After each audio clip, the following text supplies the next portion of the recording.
I see the light, so I ain't running away. I see the light, but it's hard to find a way. I see the light, so I ain't running away. I see the light, but it's hard to find a way. I'm running away.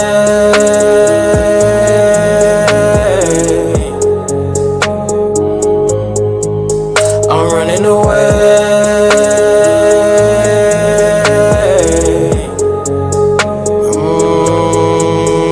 I see the light. Light is the spirit that cannot be hid. The light is the example I show to my kids. The light is what I need to overcome my lust. I'm grabbing my fringes, without them I'm dust. This not the music to get you hyper dancing. This that wisdom music for spiritual advancement.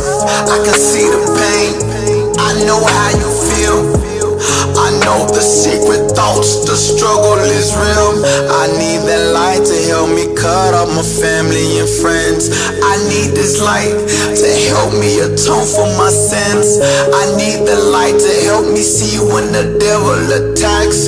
Without this light, I might as well go back to being black. I see the light, so I ain't running away. I see the light, but it's hard to find a way. I see the light, so I ain't running away. I see the light, but it's hard to find a way. I'm running away.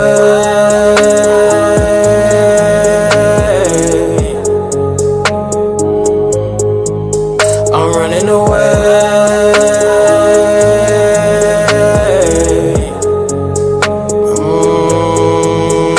I see the light. I see the light, but I keep falling down. I see the light, but I keep falling down. So stressed out, don't know how long I'm gonna last, cause I keep falling down. All these excuses, that's why you're losing. When the last time you prayed? Ain't open your Bible in days. You don't even congregate. How you gonna save your soul when you don't afflict your soul? This is the end of days. Blaspheme and you burn in flames. I see the light, so I ain't running away. I see the light, but it's hard to find a way. I see the light, so I ain't running away. I see the light, but it's hard to find a way. I'm running away.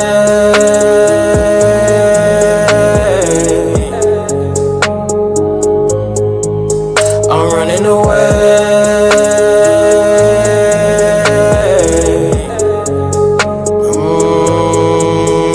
I see the light.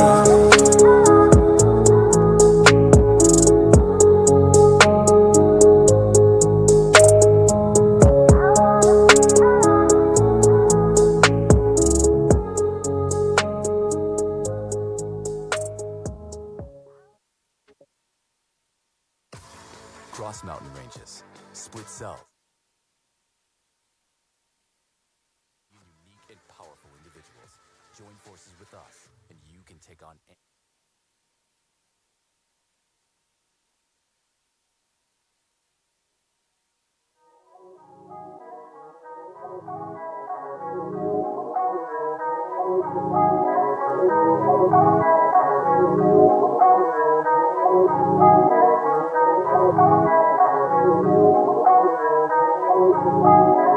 I got bad habits, letters to the Corinthians, not to mention my inhibitions, be intimate still, make provisions, I know I need to be disciplined, I pray the Lord don't take my spirit, but replenish and finish the center, I know it's cash tender, but limited, I pray that I'm not bound as nooses that hang, and hope that I am just as loose as my chains, I troop, jumping through hoops, my jukes is insane, yeah I still trip, miss, I still slip, learning not to be idle, but also practicing stillness, meditate, I regulate, shackle my illness, deficit submission, I double back with the kill switch, set it straight, educate back to fulfillment. This is not my rest shit, I'd rather rest in resilience. Faced with opposition, I battle my inner demons and steady ready, cause you know it's only for a season when dealing with these bad habits. Lord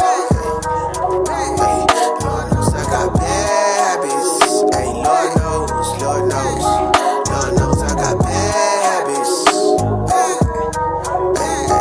Lord knows I got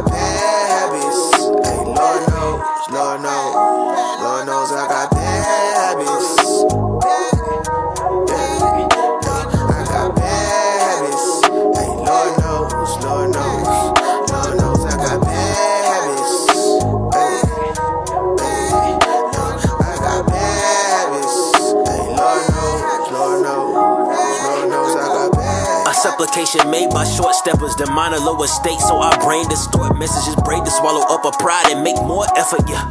Or we can talk like brothers and make us both better elevate, not to separate. And I'm making improvements not to seem reprobate, in hopes that my spirit ain't tuned to acclamation, yeah. And I pray make me strong as a Lacedaemonian on the undercard with 7 spirit pilgrims. To speak of problems, well, I can name a billion, let that marinate. The things I've seen through the systems, day to day, they always find a way to shift the blame. I'd rather better way, captivate, emancipate, and have my conscience in submission. Eliminate thoughts not depraving inhibition. But if you do, that's not reasonable grounds to predicate all these bad habits.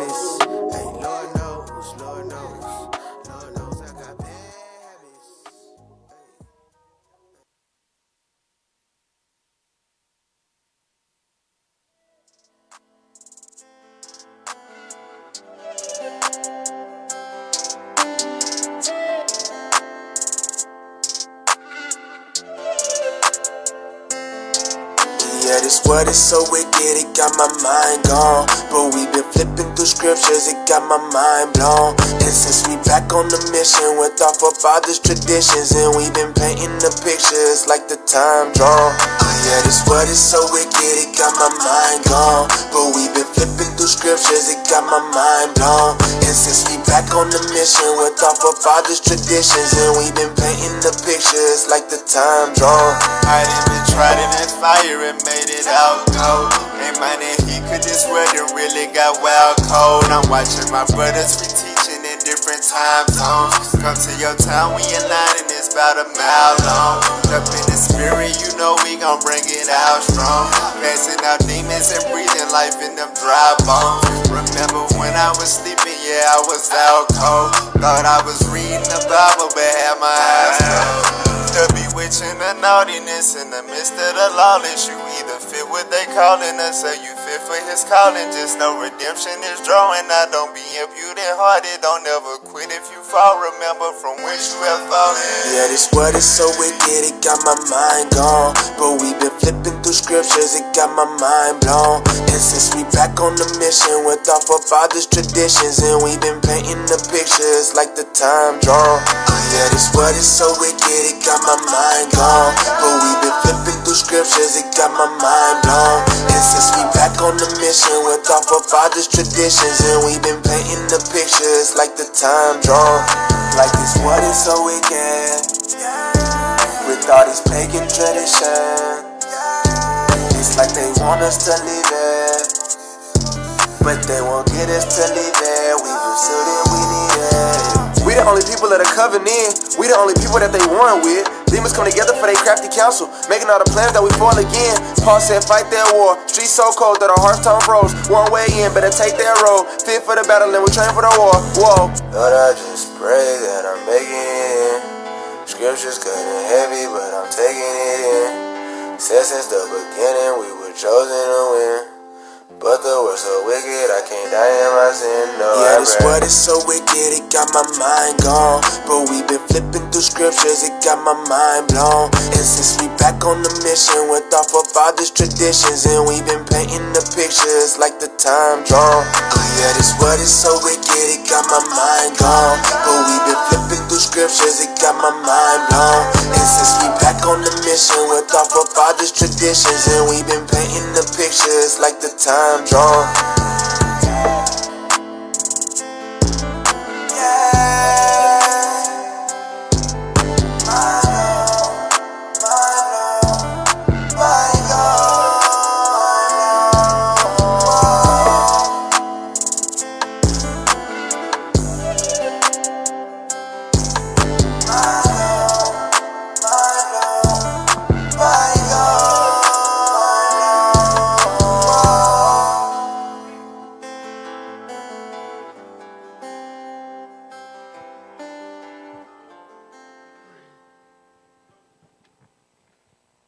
Hey, shalom Israel, Most High in Christ, bless, Most High in Christ, bless.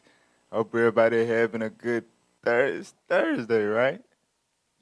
Yeah, it's Look, Thursday. this brother didn't even know. Hey, I ain't know either. You know what I'm saying? These days they flying by. I'll pray to the Most High making the time short. All right, we that much closer to the Day of Atonement and the Feast of Tabernacles. All praise to the Most High. So you got IUIC Arkansas holding down daily bread this morning. You got myself, Officer Emmanuel. Officer Jeremiah. And today, very, very interesting topic. For those of y'all that watch the Let's Talk Truth radio show that we do in Arkansas, this upcoming Sunday, we doing a radio show on social media. Is it a blessing or a curse? You know what I'm saying? And found out I was doing daily bread last night, and I was thinking, saw the part 4, and then I had another class about, what I'm saying, leadership coming from the men's conference and all that. And then it was just like trying to put the stuff together, and the Most High just like, now I want you to do a class on this. You know what I'm saying? So the Spirit just led me to put together this class about social media, because I feel like I know it's definitely going to cut me.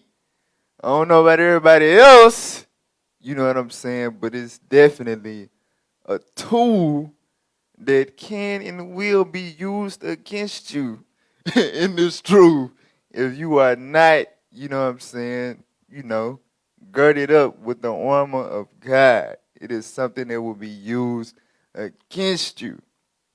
Now the crazy thing is, like, what we starting to see in different congregations, I know in Arkansas, you know what I'm saying, some brothers and sisters, even though all these prophecies being fulfilled left and right, and we clearly in the last days, you got the pandemic, you got the wildfires, you got the rumors of wars, you got the riots and the uproars among the people, and brothers and sisters still find themselves getting distracted. You know what I'm saying? Getting sidetracked by their lusts and, you know what I'm saying, this and this and that. You know what I'm saying? So I wanted to start dealing with distractions in the last days. You know what I'm saying? So this one in particular, this morning, we going to deal with social media. All right? Lord's willing, the Lord let us continue. So before we get into it, y'all, we going to go and send up the prayers.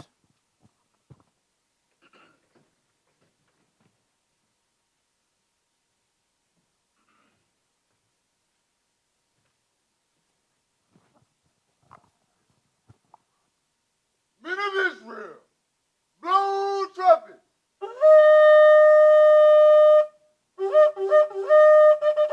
Trumpets down. Our Father, who art in heaven, hallowed be thy name. Thy kingdom come, thy will be done, on earth as it is in heaven. Give us this day our daily bread, and forgive us our debts as we forgive our debtors. Lead us not into temptation, but deliver us from all evil. For thine is the kingdom, and the power, and the glory, forever. Amen. All praises. All praise to the Most High. All right, so let's open up with 1 Peter chapter 5 and verse 8. Hey, it's a two-edged sword, man. The Bible say that the Bible itself is a two-edged sword, so we're going to be swinging this thing this morning. All right, so make sure y'all taking notes. Make sure y'all ready. Lord's willing, I get through all of this. I don't really know. It was hard for me to gauge how long it was going to take to get through all these scriptures I got. All right, so let's open up with 1 Peter 5 and 8. The book of 1 Peter, chapter 5 and verse 8. Be sober, be vigilant, because your adversary, the devil, as a roaring lion, walketh about, seeking whom he may devour. So the Bible says to be sober and to be vigilant, because Satan is on a prowl, constantly trying to figure out ways to catch you slipping and take you out.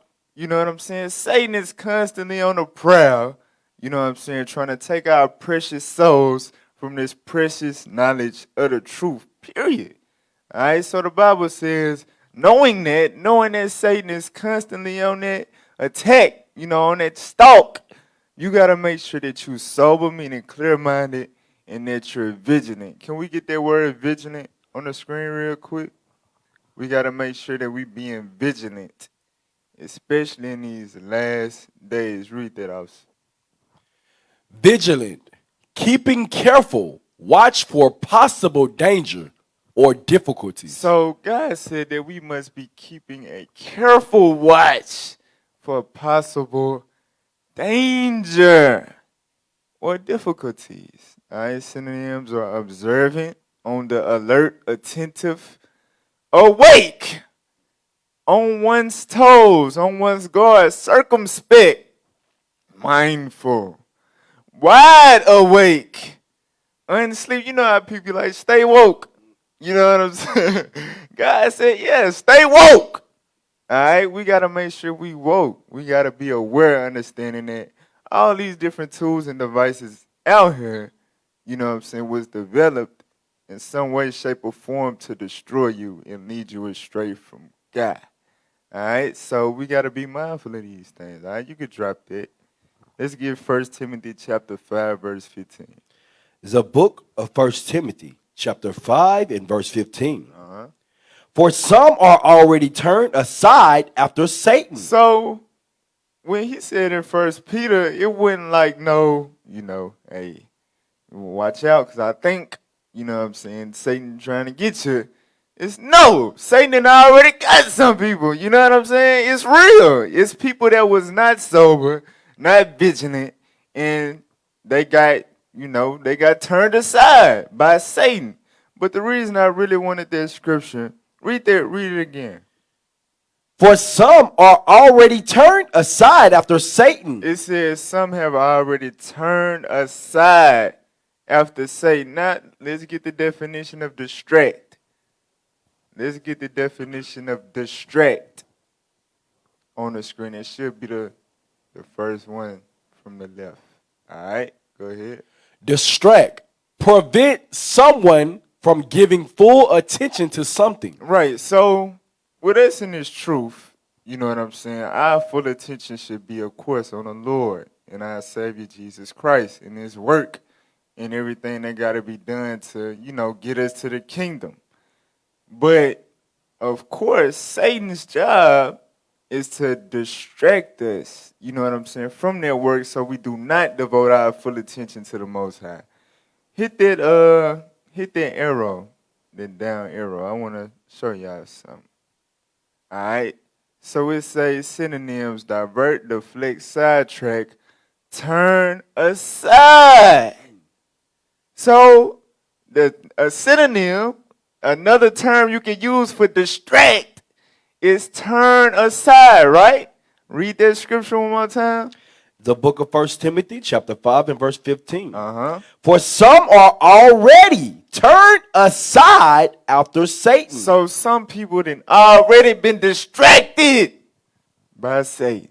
Some people then already been distracted by Satan. You know what I'm saying? Because they were not vigilant. So we gotta be mindful. We gotta understand that it's real. Satan ain't playing. He good at what he do. He great at what he do. For real. From there, let's get 2 Corinthians 2 and 11. We're doing some building up here. 2 Corinthians chapter 2 and verse 11. The book of 2 Corinthians chapter 2 and verse 11. Lest Satan should get an advantage of us. Read. For we are not ignorant of his devices. So the Bible is saying, you know what I'm saying, we cannot be ignorant of Satan's devices, the things that he uses to get an advantage of us.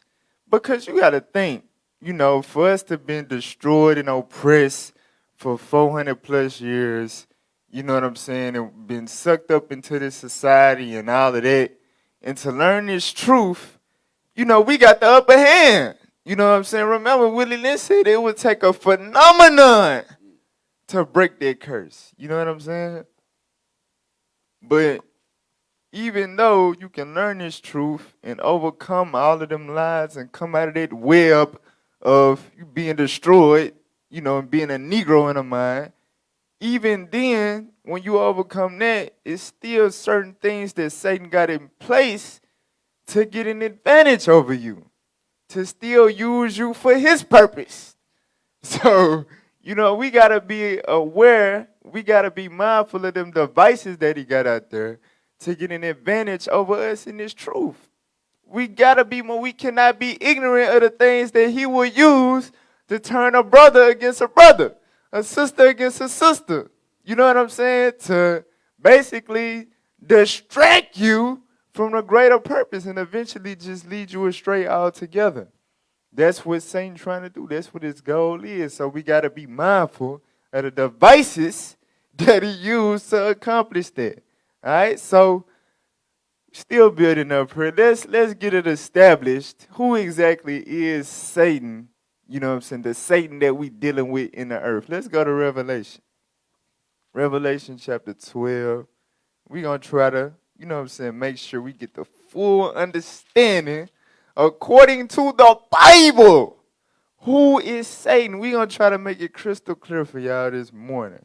I know a lot of y'all didn't already, y'all heard these precepts. Y'all already know whatever. But everybody don't. So we're going to make it crystal clear the Satan that we dealing with so we can get a clear understanding of whose devices are targeted against us. All right, read what you got. Revelation 12 and 3. The book of Revelation, chapter 12 and verse 3. Uh-huh. And there appeared another wonder in heaven, and behold, a great red dragon. So the scriptures is speaking on a great red dragon. So is it talking about, you know what I'm saying, one of them things from Dragon Tales with you breathing fire and all of that? Is that what the great red dragon is speaking of? Let's see. Go to Job chapter 30 and verse 29. The book of Job, chapter 30 and verse 29. For those of you who may not know, especially dealing with prophecies and revelation and things of that nature, the Bible says that we must understand these things via precept upon precept, line upon line, here a little and there a little. All right, we can't just read Revelation and think, dragons and stuff gonna pop up in the earth and no. You know what I'm saying? That ain't talking about that. It's hip talk for an actual race of people. We gonna show you that precept upon precept. Read. I am a brother Say to what you reading again? the book of Job, chapter 30, verse 29. Uh-huh. I am a brother to dragons and a companion to owls. Right. So he said, I am a brother to dragons. So, a brother to dragons. So Job ain't saying he half dragon, half man. He's saying that, you know what I'm saying, there's cases, there's instances in where people are referred to as dragons. In particular, think about it. We Jacob, right? Who was Jacob's brother? Who was Jacob's brother? Esau. Let's read about him real quick. Let's go to Genesis 25:25. Because it did say the great red dragon. Why did it put that detail in there? Why couldn't it be a green dragon? You know what I'm saying? Why couldn't it have been a blue dragon? Why it had to be a red dragon? Let's see this brother who was red. Read what you got. The book of Genesis, chapter 25 and verse 25. Come on. And the first came out red all over like an hairy garment. So this sister Rebecca, she was pregnant with twins. You know what I'm saying? Meaning brothers. And the first brother, the first brother came out red. And it said, what? Like an hairy garment. So not only was he red, but he was hairy. All right? Sounds familiar, doesn't it? Doesn't it? Read on. And they called his name Esau. So this brother that really was a dragon, you know what I'm saying? that came out red, his name was Esau. You know what I'm saying? The progenitor of the Edomites, the Idumean race. Read on. And after that came his brother out, and his hand took hold on Esau's heel, and his name was called Jacob. Right, so his brother name was Jacob. So Jacob's brother that came out red is the red dragon in Revelation, Esau. All right, let's go back to Revelation 12. Revelation 12 and 3. The book of Revelation, chapter 12 and verse 3. And there appeared another wonder in heaven, and behold, a great red dragon, having 7 heads and 10 horns. Right, so that's referring to the 7 coming markets in the EU/NATO. All right, even further proof backing up who the hell is talking about. You know what I'm saying? Who has that established in the earth? What race of people is that? The so-called white men, the Caucasians. But read on. And 7 crowns upon his head. Come on. And his tail drew the third part of the stars of heaven, and did cast them to the earth. Right, so when you read verse 1, the stars of heaven is referring to the 12 stars, which is going into the 12 tribes of Israel, all right? But read on. And the dragon stood before the woman. And the what? And the dragon stood before the woman. The dragon, remember, the dragon ain't talking about no literal dragon. It's talking about your brother Esau. But it said the dragon stood before the woman, read on, which was ready to be delivered. Right, which was ready to be delivered, meaning she was finna deliver a child. Was that it on that? No. Read on. For to devour her child as soon as it was born. So let's get some understanding on who this woman was. Let's go to Jeremiah 6 and 2 real quick. Jeremiah 6 and 2. The book of Jeremiah, chapter 6 and verse 2. Come on. I have likened the daughter of Zion to a comely and delicate woman. So precept upon precept, the woman in Revelation ain't talking about an actual female. It's talking about the nation of Israel, Zion. That's the woman that the dragon Esau stood before to devour her child when it was finna be born. Let's go back and read that verse again. Verse 4. Revelation. The book of Revelation, chapter 12 and verse 4. Come on. And his tail drew the third part of the stars of heaven, and did cast them to the earth.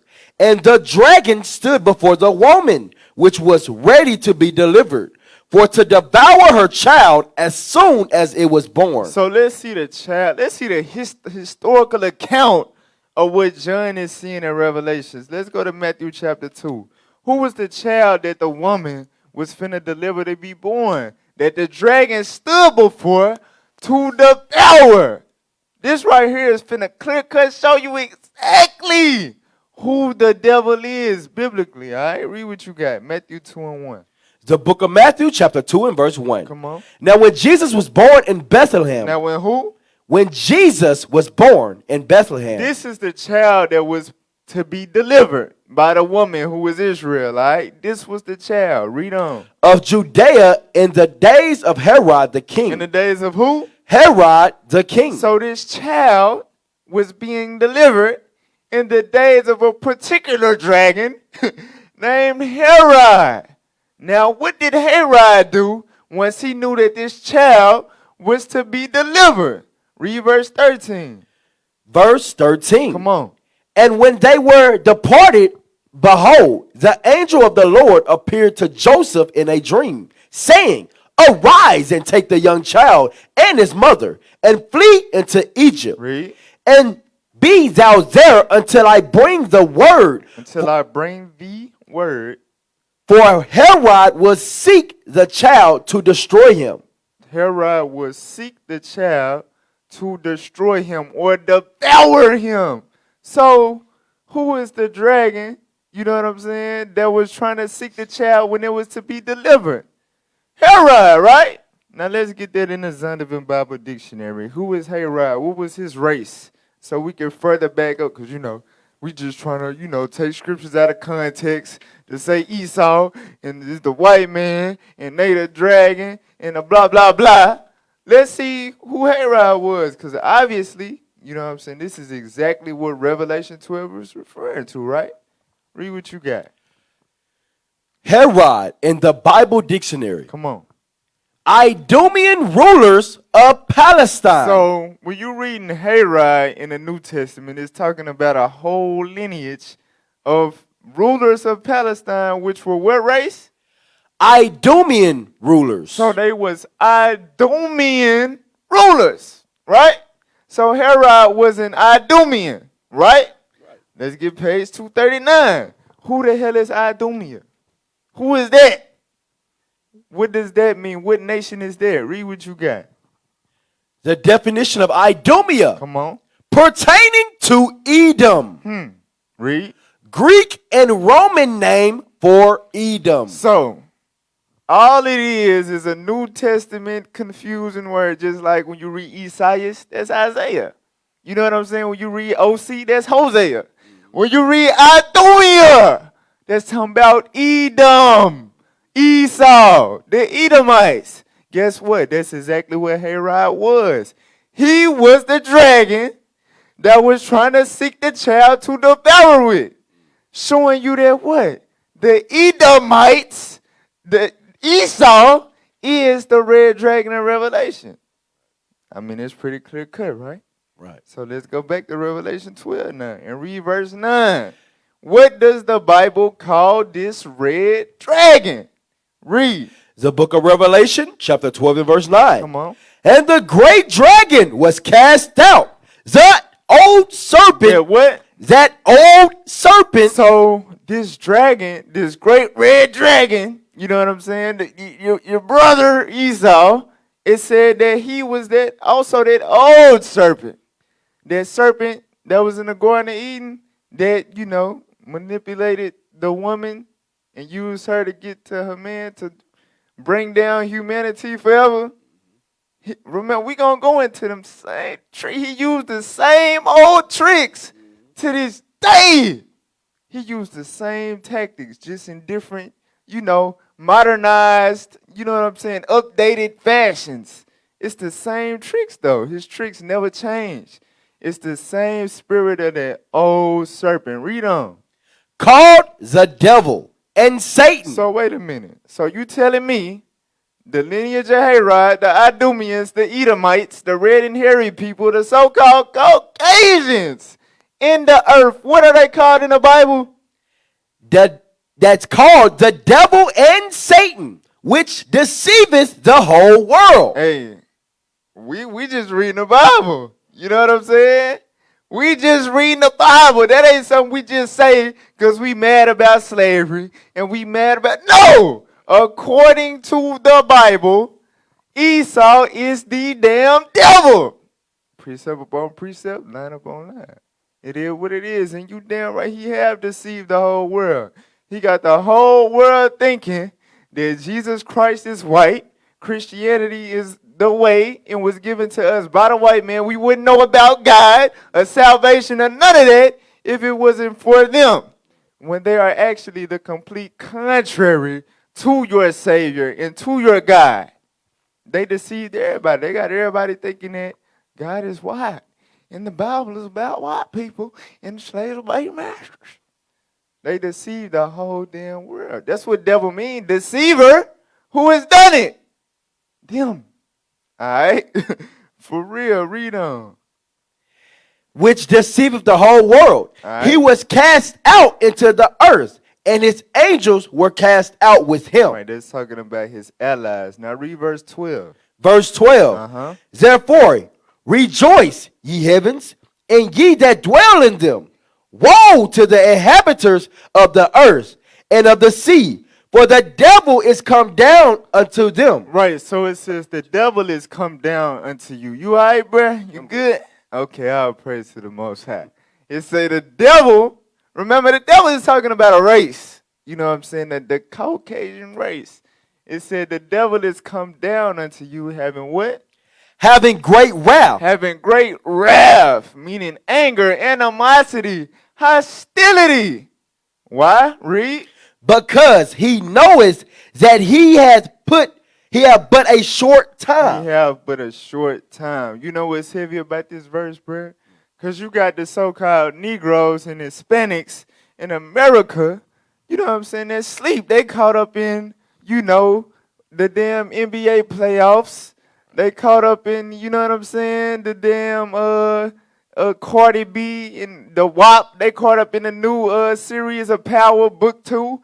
You know what I'm saying? They caught up in all these distractions, but your enemy know exactly what time it is.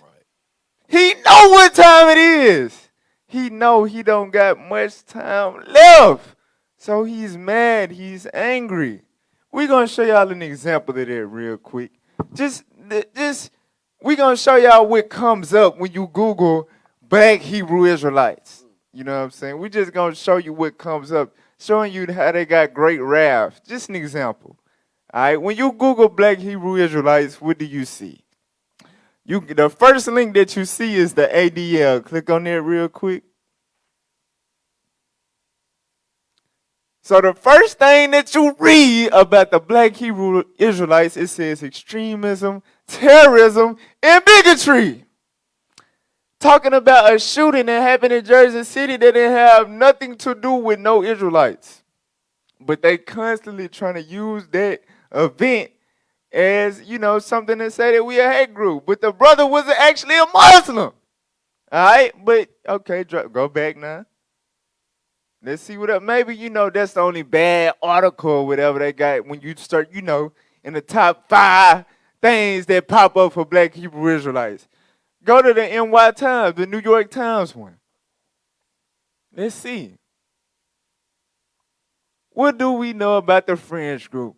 The first thing that you see, the shooting, the deadly attack in Kosher City that did not have a damn thing to do with the Israelites. All right, let's go back now. Let's see, maybe it was just 2 bad articles. Click on that one. The Southern Poverty Law Center. Scroll down. Scroll down. The Hebrew Israelite Movement. Scroll down. Scroll down. Scroll down. Let's see what they getting to. Scroll down. Scroll down. Scroll down. I think they're gonna bring up the same. Okay. You can scroll back up. So basically, this is the main website that listed us as a hate group. All right? And basically, they got information or whatever to throw people off and get us to think that we are a hate group. All right, you can go back. I think they mentioned something in this about the Jersey City thing, but we can't find it. We can't find it. All right, go to the CNN. Everybody knows CNN. Everybody watch them, huh? Let's see what they brought up about the Black Hebrew Israelites. This is what they pushing on social media, to where if you hear something about the Israelites, somebody get a flyer and they don't remember exactly, Israel United in Christ, and they just go and type in the Black Hebrew Israelites, what's gonna pop up? Hate, hate, hate, hate. You see what I'm saying? Because they mad that we actually found out that the Bible is our book and we able to decode it and show our people their history within. So they mad, they trying to find anything to keep our people distracted from identifying with it and repenting. Again, CNN, first thing they bring up about the Black Hebrew Israelites, a shooting that had nothing to do with us. All right, so you can drop that. Now, I'm just showing y'all an example of how the dragon is raw, because he know the more that we wake up and turn to this truth, the quicker their kingdom gonna shut down. The kingdom, the kingdom here is going to have to be removed for God's kingdom. You know what I'm saying? Period. They know that. So they gotta constantly put out ways to hinder our building, popular persuasions, commotions. You know what I'm saying? To get the people to thinking that we a hate group and this is just another radical phase and another doctrine. No, this is the truth. You know what I'm saying? So, but anyway, now let's go back to Revelation chapter 12. And that is read verse 15. The book of Revelation, chapter 12 and verse 15. Come on. And the serpent cast out of his mouth water as a flood. So the serpent is still referring to the dragon. It's still referring to the devil and Satan. It's still referring to Esau. It said that this serpent cast out a flood after the woman. Read. After the woman, that he might cause her to be carried away of the flood. So that he might cause the woman, who is the Israelites, to be carried away of the flood. Interesting. So we know, you know what I'm saying, according to Ephesians 4 and 14, Hebrews 13 and 9, the stuff that carried us about all these years have always been doctrines, Christianity, you know what I'm saying, different denominations and beliefs, so on and so forth.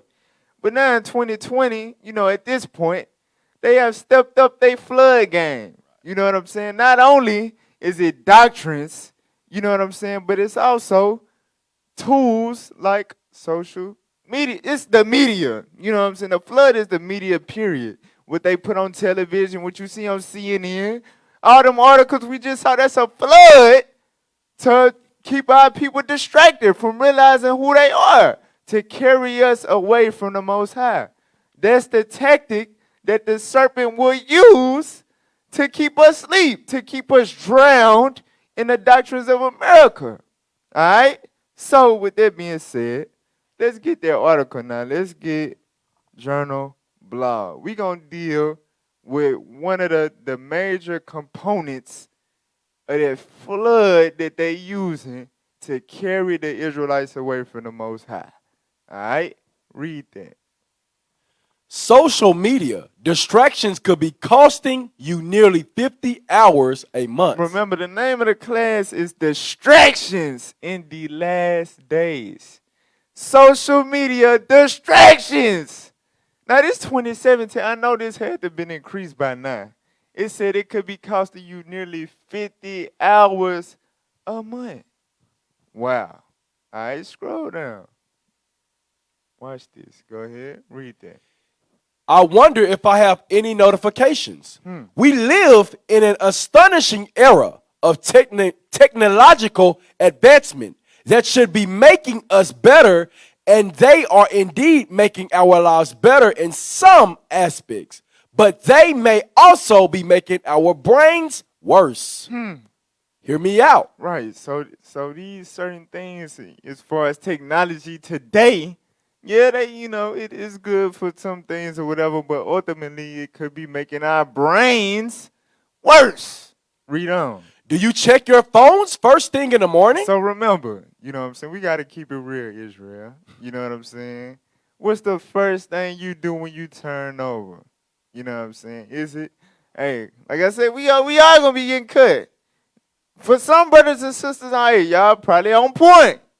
But I don't know. Some of y'all, I don't know. It's the first thing that you do when you roll over is hit your knees and send a prayer up towards the east to the Most High? Or is it check your notifications? You know what I'm saying? Check your timeline. You know what I'm saying? What is it? What's the first thing that we be doing in the morning, even in the truth? Read on. Do you check it every hour? Do you check it every hour? Read.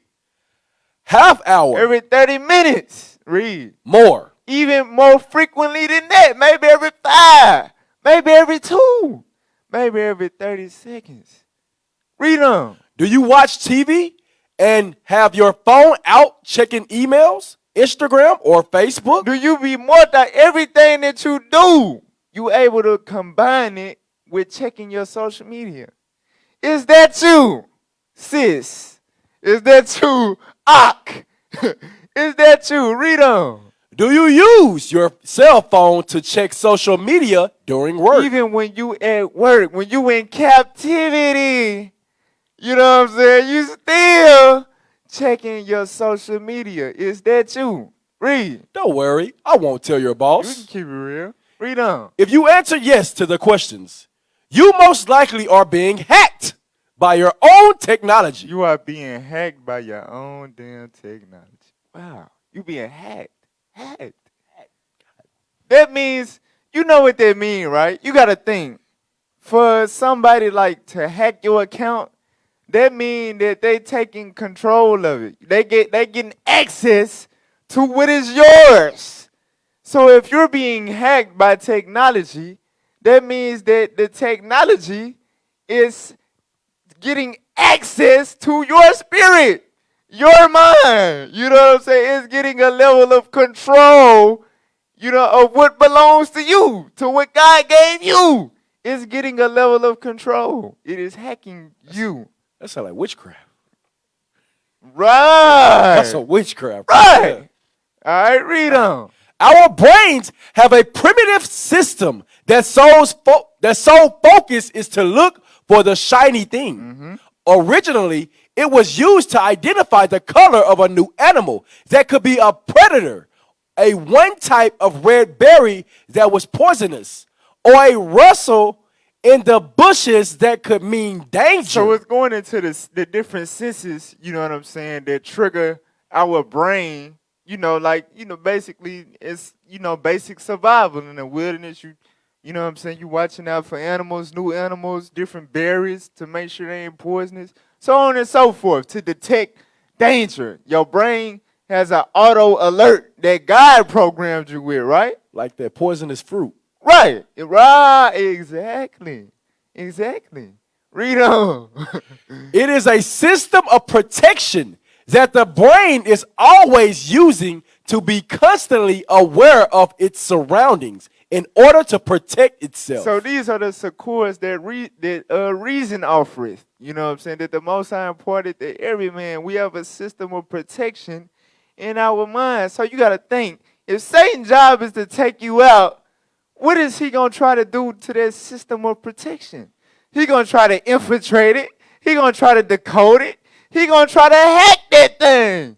Just like any criminal trying to get through a security system. You know what I'm saying? It's the same thing. So read that next sentence.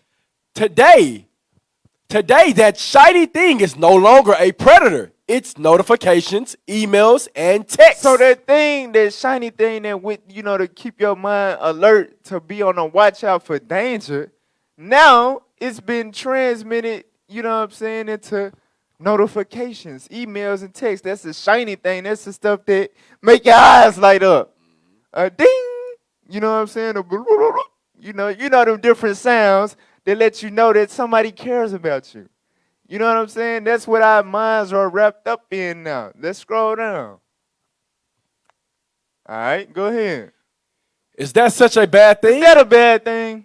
Yes. You damn right it is. Read on. There is a saying in the brain science that says, the brain wires the way it fires. The brain wires the way it fires. Read. It means that the more the brain does a specific activity, the more it lays down wiring to ingrain that process into deeper the brain, making it easier to perform that task next time. This is why the more your practice and the more you practice an instrument, the better you get.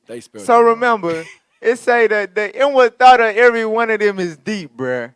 You know what I'm saying? Esau know, just like how you do a violin every day. You know what I'm saying? You practicing hitting the notes or whatever. 9 months down the line, you gonna be sharp. You gonna be good at that thing. That's how the brain work. It is an ingraining process. You know what I'm saying? It ingrains deep into your brain to where it becomes embedded into your everyday life, your everyday activity. You know what I'm saying? It becomes natural to you. They understand that. Read on. The problem with constantly checking for the shiny things when there is no threat or danger. When there's no threat or danger, you constantly checking for them shiny things, them alerts. That's not a danger alert or a threat alert. Read. Is that we are literally wiring our brains for distraction. For what? Distraction. We are programming our brains, you know what I'm saying, to be constantly on the lookout for, constantly willing to observe distractions. Distraction, because it ain't like The notification in the text and like, hey, watch out, be aware of this, be aware of that. It's no, come look at me while the real world is still going on around you. Come attend to me on this screen while you got family around, while you got work business to handle, while you got the Lord business to handle, while you got your Bible sitting right there in front of you. No, pay attention to this notification. Look, hey, so-and-so like your post now.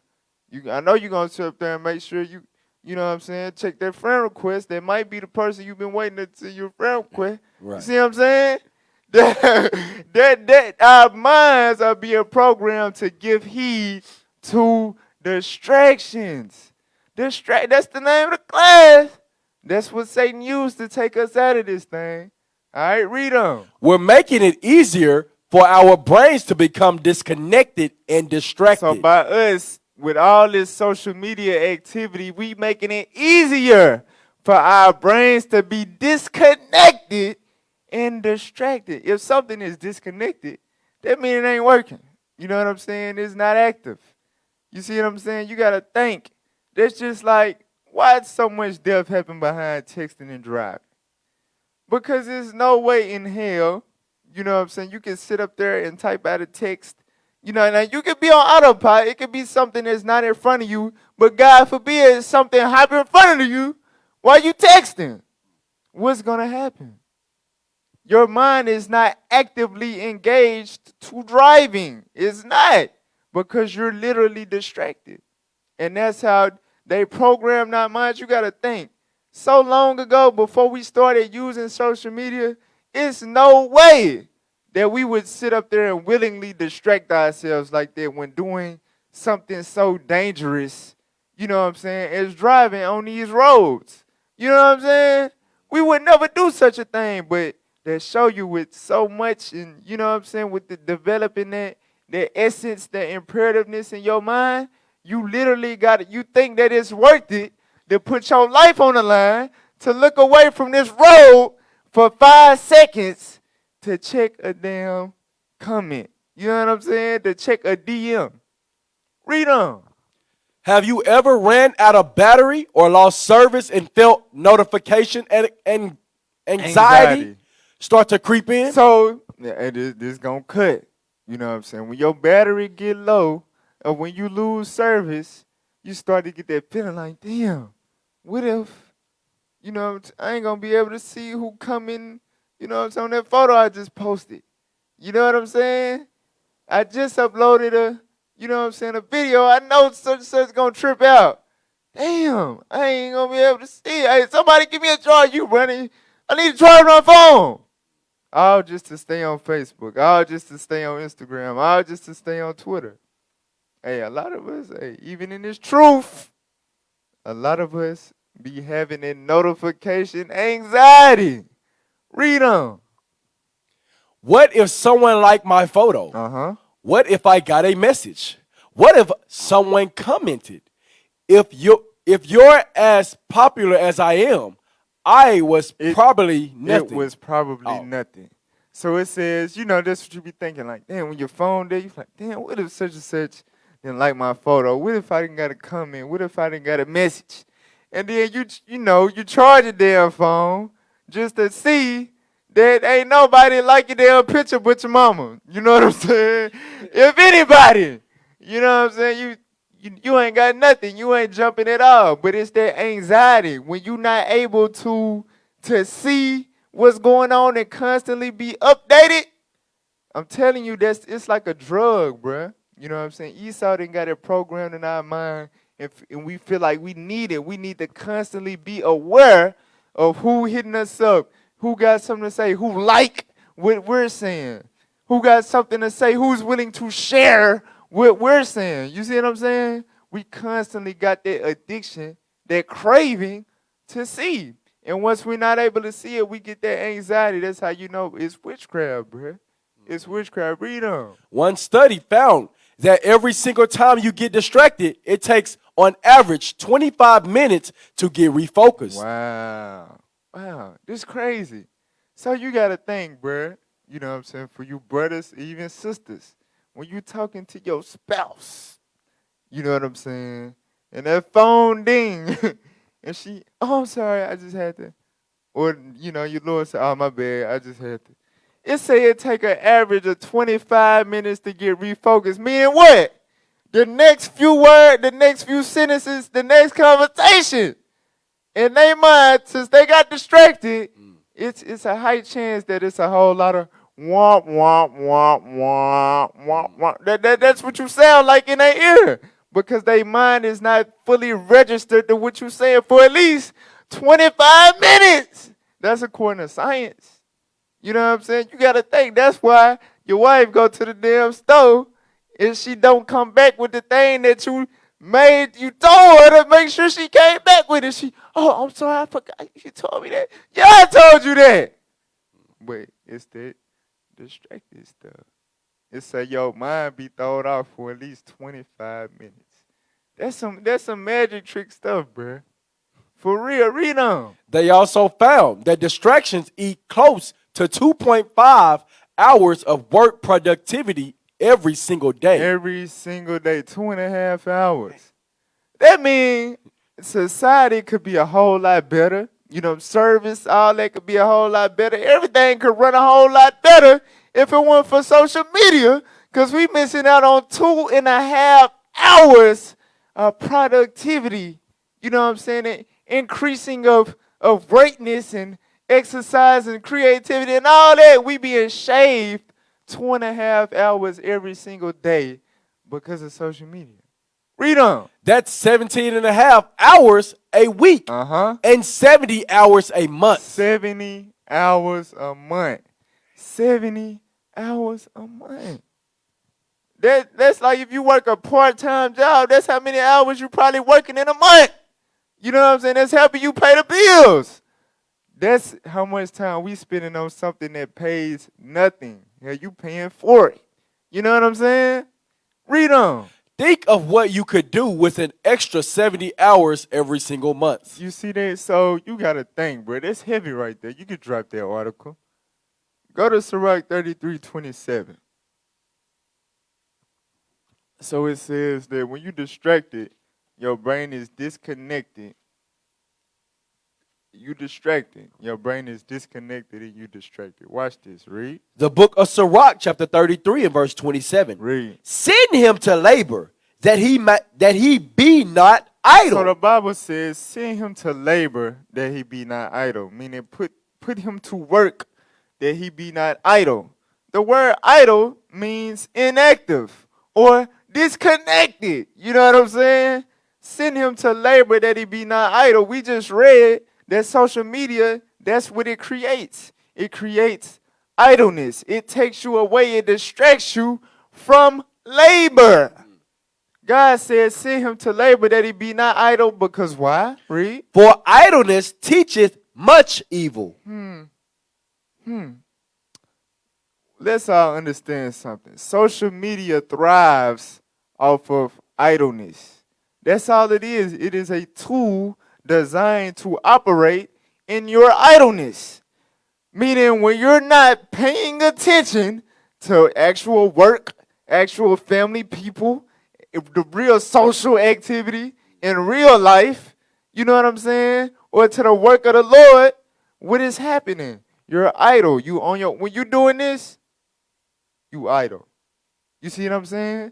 And what do idleness do? Read that bottom part. Teacheth much evil. And idleness teaches much evil. So a lot of the things that we be seeing or getting engaged with on social media, a lot of time, a lot of the content, a lot of the stuff that we constantly wiring our brains with is evil. It's evil. We're going to get into it though. All right, but go to Genesis chapter 3, verse 1. Remember, in Revelation chapter 12, it said it's that old serpent. You know what I'm saying? The spirit in these Caucasians that got all this technology and creating all this stuff to keep you distracted, it's the same spirit of the serpent that beguiled Eve. You know, it's the same spirit. So the tactics have not changed. But we're going to examine this. We're going to go into this a little bit, all right? Read what you got. The book of Genesis, chapter 3 and verse 1. Come on. Now the serpent was more subtle than any beast of the field, which the Lord God hath made. And he said unto the woman, Yea, hath God said, Ye shall not eat of every tree of the garden? Right. So it says the serpent. Now, you know, Christianity. You know what I'm saying? They had it in our mind that it was a snake with legs. You know what I'm saying? That was talking to the woman. God is using a serpent to let you know the slick and sly and subtle, you know what I'm saying, characteristics of this being. It's not an actual serpent. Let's get that in 2 Corinthians 11 and 14. 2 Corinthians 11 and 14. What was this really in the Garden of Eden? Read what you got. The book of 2 Corinthians, chapter 11 and verse 14. Come on. And no marvel, for Satan himself is transformed into an angel of light. So remember we went over Revelation 12 and 15, right? The flood that the serpent cast out for majority of the years, even still to this day, has been doctrines. You know what I'm saying? Christianity, false doctrine, all that to carry you away from the truth. But remember, everything evolves. You know what I'm saying? It has evolved into using media communications as a flood as well, right? So now, when it says Satan was transformed into an angel of light, in our mind, you know what I'm saying, when we see the white man, especially with the long hair and the blue eyes, first thing that come in our destroyed people's mind is Jesus Christ. You know what I'm saying? We look at them like the Anglo-Saxons, the angelic beings of the earth, when they really Satan, according to the Bible, because God said that they would be transformed into an angel of light. Likewise, even aside from religion, think about it.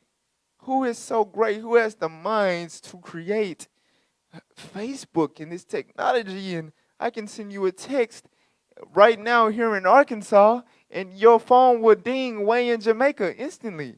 Who in the hell? What the hell is that? You have to have some type of supernatural ability. You know what I'm saying? In our mind, the Negro can't create nothing like that. So those people, they have to be superior. They have to be bearers of light. You know what I'm saying? They got some type of different levels of revelations that come unto them. You see what I'm saying? But now go back to Genesis chapter 3. So just to show that there wasn't no snake that was dealing with Eve in the Garden of Eden. That was an angel. You know what I'm saying? An angel of light. He appeared, you know what I'm saying, enticing to Eve.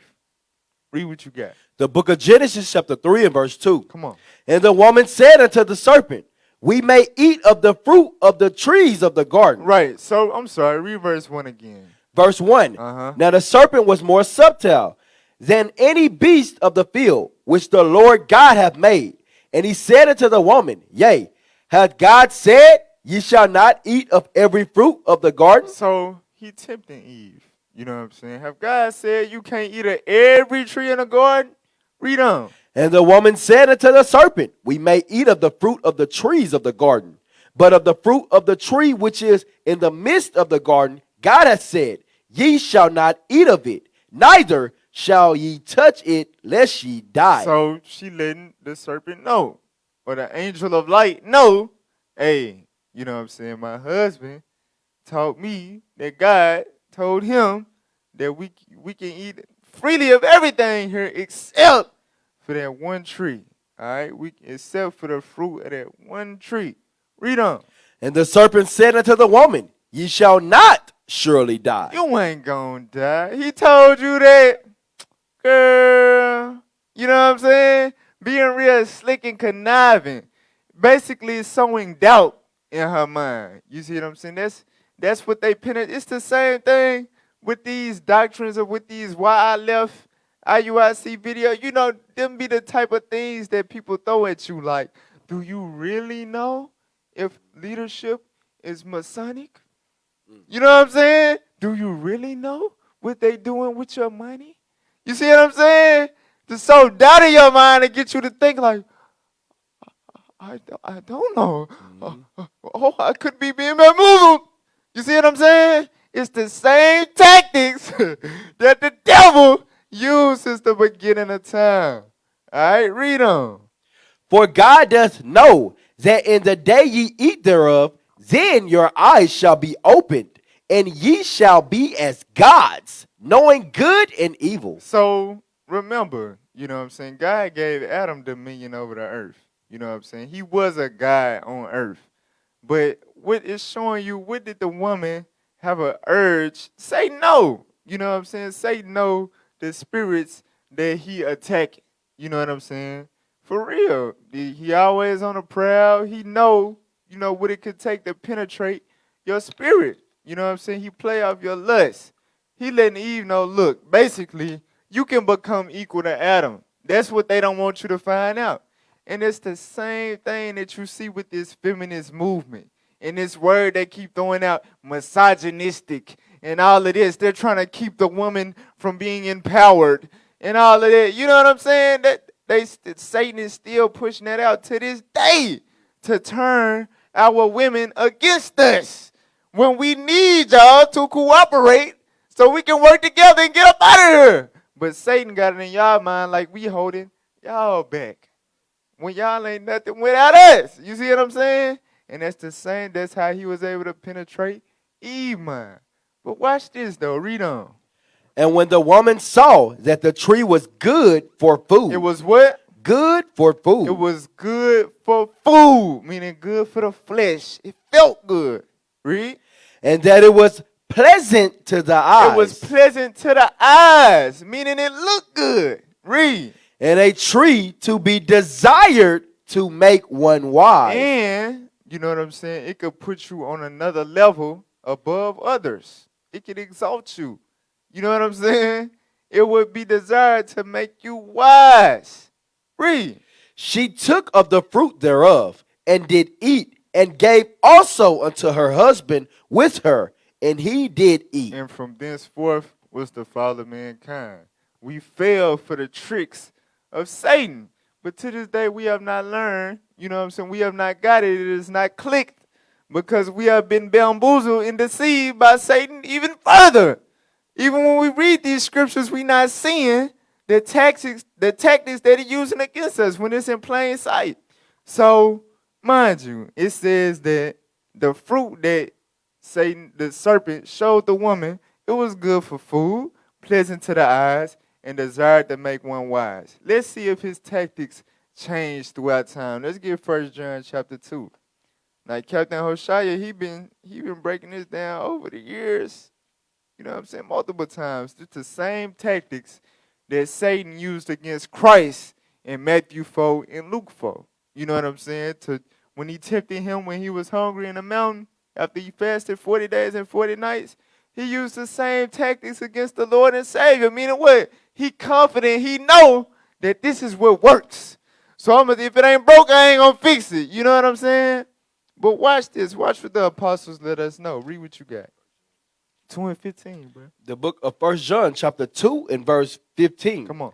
Love not the world. Read. Neither the things that are in the world. Neither the things that's in the world. Read.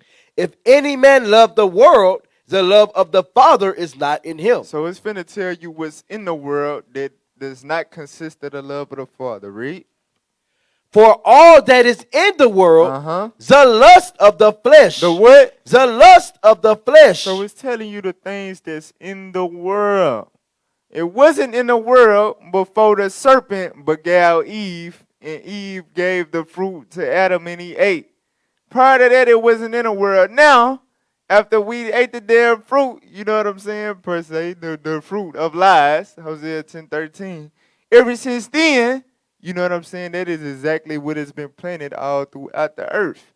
This thing, you know what I'm saying, or these variety of things that's good for food, or the lust of the flesh, meaning what your flesh desires to make it feel good. Read on. And the lust of the eyes. And the lust of the eyes, meaning what looks good, what is able to grasp your attention. Read. And the pride of life. And the what? The pride of life. The pride of life, being able to say that you're better than the next person, or that you're exceeding this person or that person. That is the desire to make one wise. You see what I'm saying? The same thing we read in Genesis 3 is what we're reading here in 1 John chapter 2. And these are the things that are in this world, the distractions that keep you from following the Lord. Read on. Is not of the Father, but is of the It world. is not of the Father, but is of the world. The earth is given into the hand of the wicked. That's why. That's why it's in the world. All right, let's get the YouTube video, how social media is destroying our brains. We're going to break it down for y'all to understand what did we just read have to do with social media. Let's see. Now remember, it's many other distractions out there. We just going to deal with social media today. All right? Play that. Number 2, So pause dependence real quick, on pause real reinforcement. All right? So we dealing with the lust of the flesh or the good for food. We dealing with the lust of the flesh or good for food. All right? Play that. Dependence on reinforcement. Views, likes, and comments are all different kinds of positive reinforcement. Positive reinforcement is when someone gives you a reward for doing something good. Imagine a parent who gives their kid ice cream for behaving at the doctor. They're reinforcing their child's good behavior with a positive reward, hence the name positive reinforcement. Now, on social media, virtual compliments are no different than someone handing you an ice cream. Each one makes you feel good about yourself. It tells you that someone in the world likes you, admires you, or even envies you. It gives you a boost of self-worth which motivates you to keep going. You might feel special after posting a picture online, so you post another, and then another, until you're posting on social media every single day. And just like that, you've become dependent on positive reinforcement. You started relying on these platforms to make you feel good, and that can be dangerous. If you don't practice appreciating yourself, it gets harder and harder to do it on your own. You forget how to value yourself. See, look at that dragon raw, bruh. Look at the To be a damn great dragon. photographer, there's one. I'm telling you, Social man. media, but they make sure that's why In they the use middle all of the type damn ads. point. Is it back? Come on. Come on. So don't let social media take that away from you. The occasional boost never hurt anybody. But if you're fishing for compliments online, it can really mess with your brain. So, what is this showing us? This showing us that you can get out the screen. They're showing us that, you know what I'm saying, the likes, the comments, the notifications, and the notoriety that you get, it feels so good. You know what I'm saying? It feels good to you. You really, it shows what we're willing to do or the level of energy we're willing to dedicate to something in order to gain love or attention from others. Let's get that in Jeremiah 2 and 33. Let's get that in Jeremiah 2 and 33. So I'm telling you, hey, these are some devices, you know what I'm saying, that Satan is using against us. All right, read what you got. The book of Jeremiah, chapter 2, and verse 33. Come on. Why trimmest thou thy way to seek love? To do what? To seek love. So God said about the Israelites, you know what I'm saying, we have a tendency to trim our ways to seek love. Meaning what? In the context of social media, right? You could be a hardworking man. You could be a family man. But when you get wrapped up in social media, you will literally take time out from your family, from your work, from the work of the Lord, to tend to social media to get that, to fulfill that lust of likes, comments, attention, love from anywhere from 500 to 5,000 friends, anywhere from 5,000 to 5 million followers. For real, to seek that love, people will go to a very high extent. You got some people that devote their whole life into trying to get famous on social media because that's how strong that lust of the flesh is. That's how strongly we crave love from others. And we'll be willing to trim our whole life, you know what I'm saying, to get that love and to get that attention. Esau know that. The serpent knows that. And he plays against that lust, all right? So now, We gonna deal with the pleasant to the eyes or the lust of the eyes. Go back to the video and start at the next timestamp. All right. 3:38. All right, go ahead.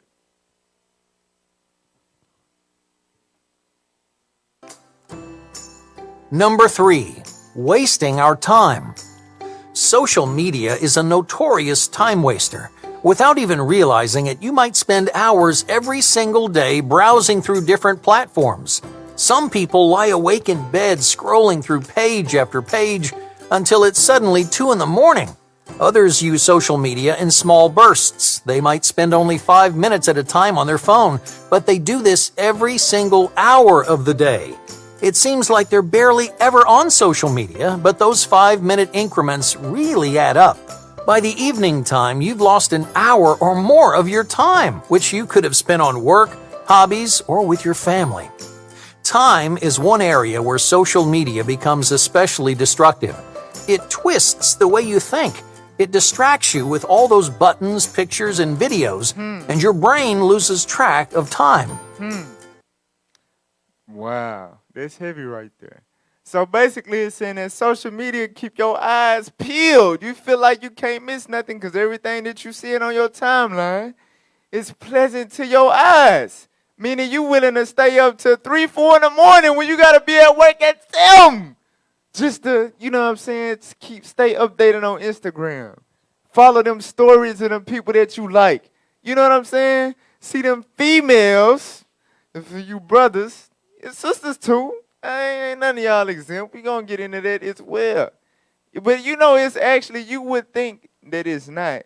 But it's hard to find like content of people speaking on that. You know what I'm saying? And how people spend so much time on social media like lusting. You know what I'm saying? It's hard to find content on that. But that's a big pleasant to the eyes factor that keep people's eyes peeled on it for hours and hours and hours of the day. Some people do it in increments so they feel less guilty. I don't be on social media that much. I just check it like every 30 minutes and for 5 minutes at a time. When you add that up for the day, that means that at the end of the day, you just spent 2, 3, 4 hours. You no different than that person that lay in bed at 10 o'clock and be on there till 1 in the morning. You see what I'm saying? But it's pleasant to the eyes. It keep your eyes peeled. There's always something on there that you want to see. Let's get that in Wisdom of Solomon chapter 4, verse 12. The book of Wisdom of Solomon, chapter 4 and verse 12. Uh-huh. For the bewitching of naughtiness. What's the word that you was using to describe, you know what I'm saying, how they tapping into our brains to use our God-given senses against us to give in to distractions? What did you call that? Witchcraft. Witchcraft. Guess what? That's exactly what we're reading about in the Bible. Spiritual witchcraft. Not, you know, some abracadabra, somebody with, you know, flying on a damn broomstick. This talking about the bewitching of naughtiness. I would say it's a lot of naughtiness on social media. More than righteousness, I'll say that. But what does the bewitching of naughtiness do, Reed?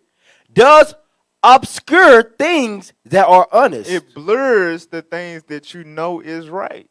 Read on. And the wandering of concupiscence. The what? The wandering of concupiscence does undermine the simple mind. Meaning it wears your brain down. It wears your brain down. So let's get the wandering of concupiscence. What is that? What does that have to do with social media? Look, let's pull up wander. Now watch this. Read that. To wander, walk or move in a leisurely, casual, or aimless way. Or to walk or move in a leisurely, casual, or aimless way. Meaning what? It's just like when you pull out your phone and you lie because you got leisure time and you don't care what the hell you scroll up on. You just scrolling. You know what I'm saying? Look at the first word. It says stroll.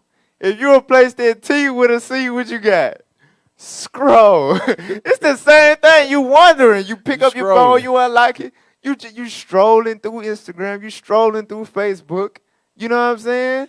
It's just the fact that it's digital and you using your finger is scrolling. but it's really wondering. You just, la la la, maybe I'll find something interesting. Maybe I'll find something thought-provoking. Maybe I'll find, every time a righteous Israelite open their phone and they get on social media, is in hopes, per se, of finding a good video, a good class, you know what I'm saying, or whatever. And then, I don't know, 3-4 hours later, you know what I'm saying, you done posted 10 memes that ain't got a damn thing to do with the Bible. You done engaged in the debates about who the best rapper or who the best actor. Right. You know what I'm saying? Stuff that ain't got nothing to do with the Lord. And where does that come from? Wondering. You just la la la la. Oh, that's interesting. Let me put my 2 cents in. You see what I'm saying? Mm-hmm. But now let's look up concupiscence, because we're going to deal with this right here. The wandering of concupiscence. What does concupiscence mean? Concupiscence, strong sexual desire, lust. Strong sexual desire or lust. This is a huge activity, you know what I'm saying, that takes place in the use of social media, even with you righteous, repentant Israelites. You know what I'm saying? For real, a lot of y'all spend y'all time looking at, the opposite sex and whatnot. You know what I'm saying? Scheming and plotting or wishing or, you know what I'm saying? Some married brothers and sisters, they be on some woulda, coulda, shoulda stuff. Looking at, they still got them old friends from the past on their timeline. For real, I had to wise up when I came into the truth. I said, nope, I gotta block her, and I gotta block her too, and her too. You know what I'm saying? Right. Because if I get to see her on my timeline too much, I'm going to constantly be tempted. Like, I know I still got that. I know she still, you know what I'm saying? But a lot of us, we spend a lot of time wondering, you know what I'm saying, in our concupiscence and our lust. And social media is the perfect platform to do so. Because that's where everybody posts their pictures and what they got going in their life and how good they look. And all of that. You see what I'm saying? Now watch this. Go to Sirach chapter 9. Sirach chapter 9. We're still dealing with wandering. It's what pleasant to the eyes. Pleasant to the eyes. Sirach chapter 9 verse 7. The book of... You can start at 5. Start at 5. The book of Sirach, chapter 9 and verse 5. Uh-huh. Gaze not on a maid. So the word gaze means to stare, like in mesmerization. Like, you know what I'm saying? You know how you be scrolling, then you see that one, you might be scrolling fast. You know what I'm saying? And then you see that one beautiful flash of, you know what I'm saying, woman, and you on the screen. Hold on. You know what I'm saying? Wait a minute. God said don't do that. I don't gaze on a maid. Read them. That thou fall not by those things that are precious in her. Right, the same stuff that she posting, you know what I'm saying, that's so precious will cause you to fall. Read. Give not thy soul unto harlots. Come on. That thou lose not thine inheritance. Watch this. Look not round about thee in the streets of the city. In the streets of the city. Read on. Neither wonder. Neither what? Wonder. Neither wonder. Read. Thou in the solitary places thereof. Now I want us to look at this part. It says, neither wonder thou in the solitary places thereof. Now we know that's going into like buildings, like clubs, you know what I'm saying, different establishments where you can see the opposite sex, the female or whatever, and you'll be able to gaze, you'll be able to look upon and lust after them. Esau then made it to where you're a solitary place that you can wander upon the opposite sex can be in the comfort of your own home. How so? You could just be sitting at home all day, just wondering. Oh, damn, damn. God, slide her DM. You see what I'm saying? God said, don't do that. Don't be doing that wandering, because that's the wandering of concupiscence. It said it undermines the simple mind. Doing so much of that eventually, it's going to weigh down all that knowledge and all them scriptures you've been learning to try to get built up I'm telling you, you're going to fall to that lust. You're going to fall to that lust. That's why God said, don't do it. Do not do it. All right, from there, go to Job chapter 15. Still dealing with the pleasant to the eyes. Job chapter 15 and verse 12. The book of Job, chapter 15 and verse 12. Come on. Why does thine heart carry thee away? Why does your mind carry you away? Remember, it said that the serpent cast out a flood after the woman, meaning the Israelites, to carry them away. What have they done with this social media in the first article? They have tapped into our minds, our heart. It says, why do your heart carry you away? Read on. And what do thy eyes wink at? What does your what? Eyes wink at. What completely grasps your attention. You know what I'm saying? To where you know, it's certain things that you wouldn't do around certain people that you do in the, you know what I'm saying? What is it that causes your eyes to wink? We got to identify this type of stuff. You know what I'm saying? And this is what say no, and this is what he play on. Read on. That thou turnest thy spirit against God. That thou what? Turnest thy spirit against God. So understand, it's the same tactic that the serpent used against Eve. This is how he got Adam and Eve to turn their spirit against God with something pleasant to the eyes. Something that look good, something that's able to keep your attention, keep your eyes peeled for hours. You see what I'm saying? We got to be able to identify that. Is that Facebook for you? Is that Instagram? Is that TikTok, brother?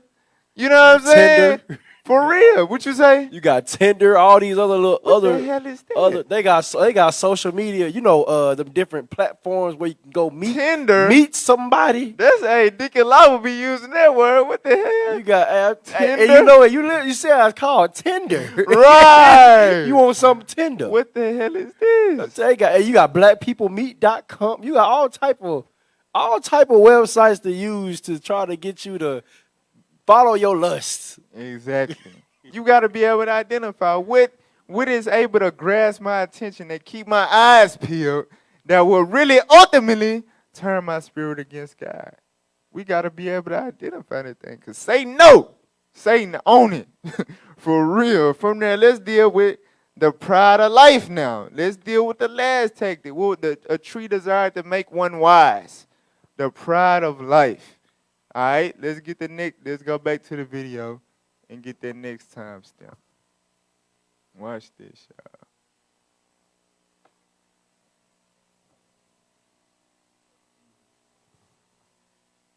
You ready? Go ahead.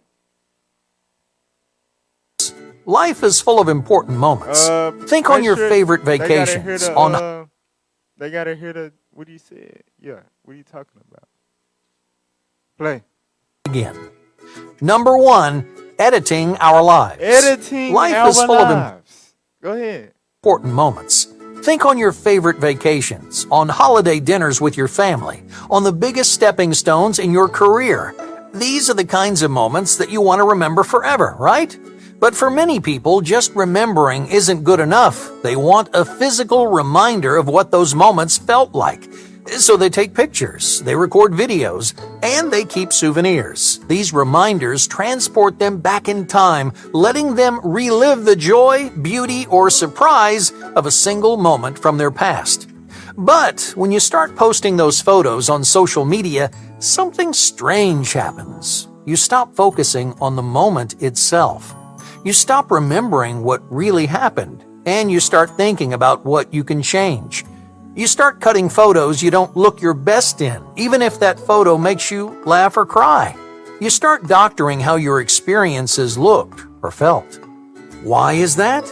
Because you want other people to see how perfect and powerful your life is. Pride of life. Many people on social media are so focused on displaying perfection that their real life gets lost in the mix. The person on their profile may resemble an idealized version of themselves.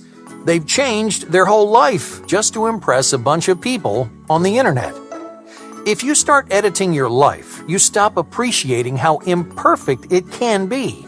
If you look at a sunset, you might focus on taking the perfect picture, brightening the colors, or creating the right mood, instead of actually enjoying the sunset in real time.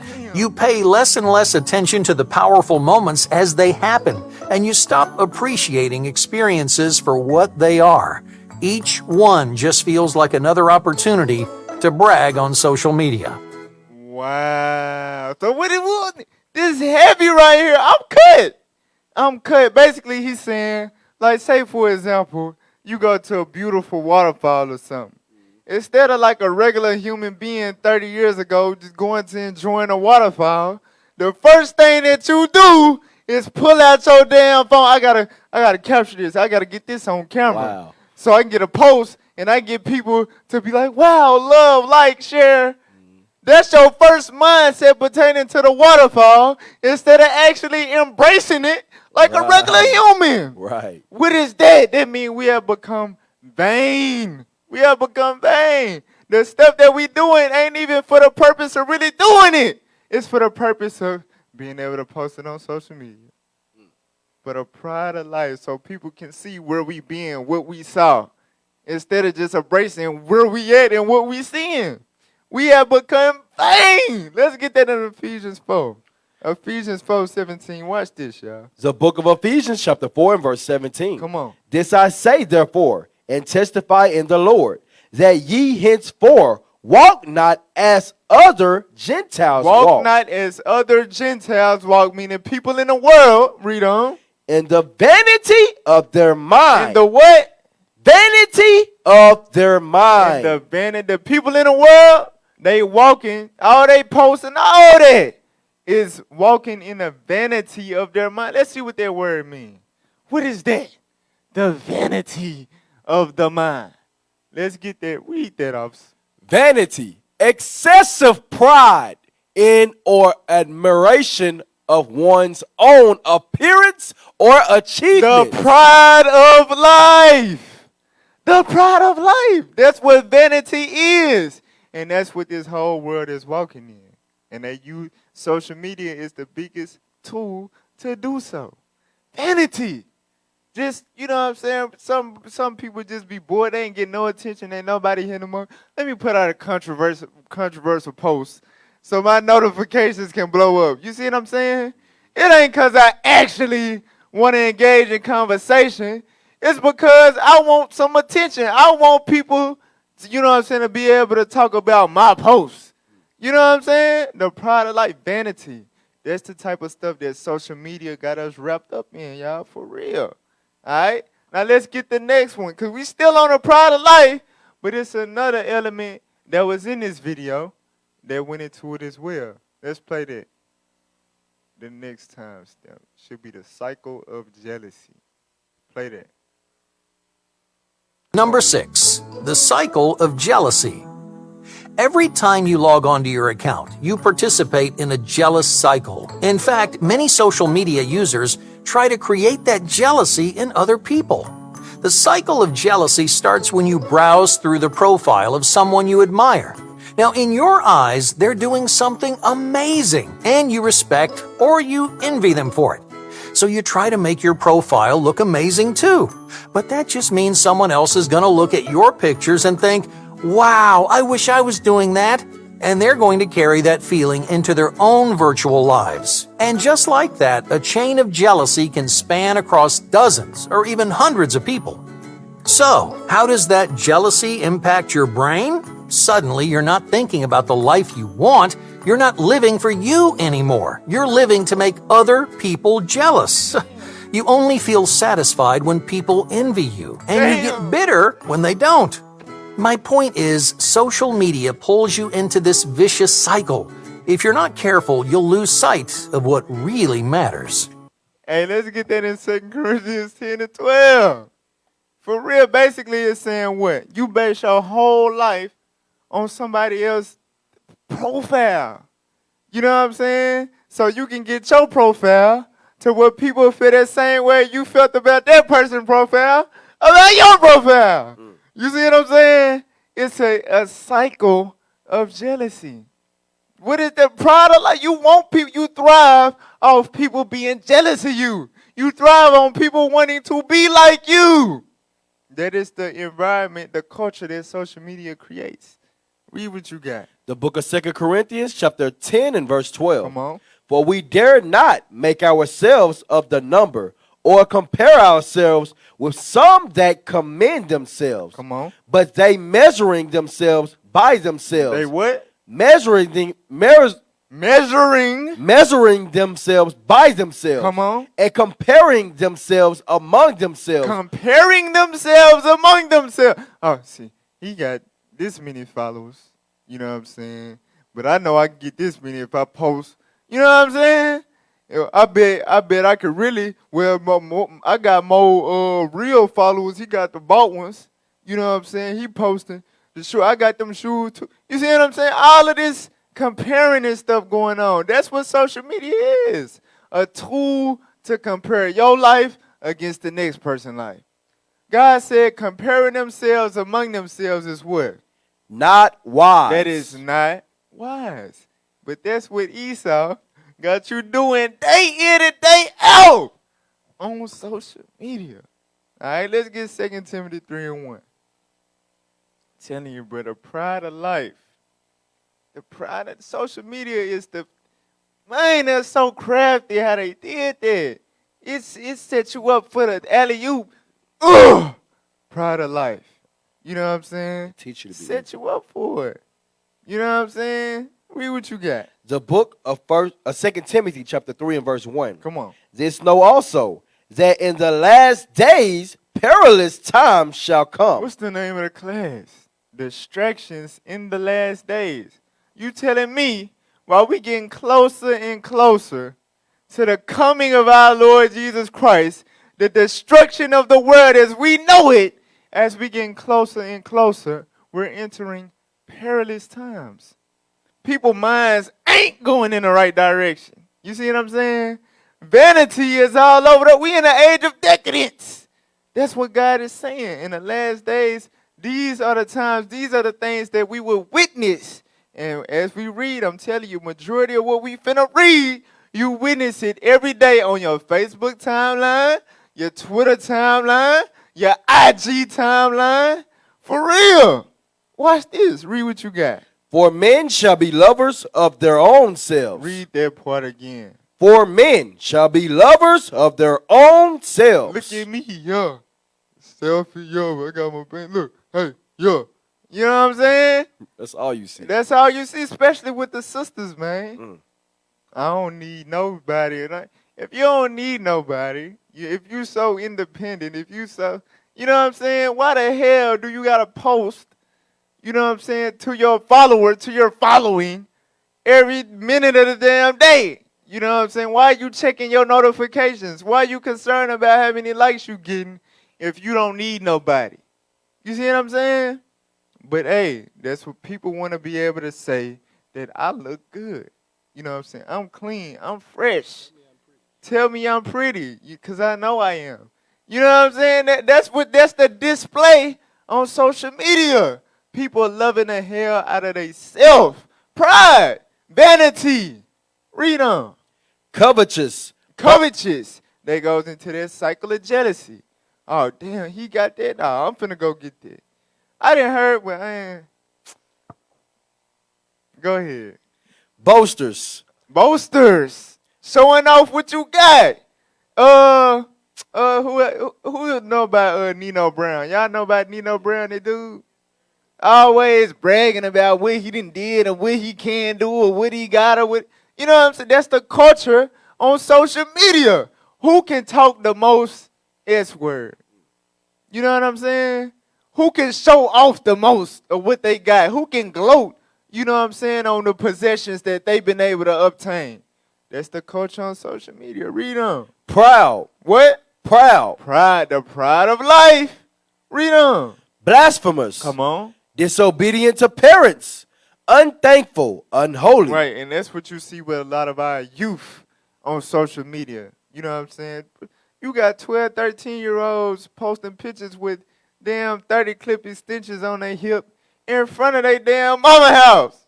You know, for real, that's disrespectful. That ain't right. But that's what we seeing in these last days as we getting near the end.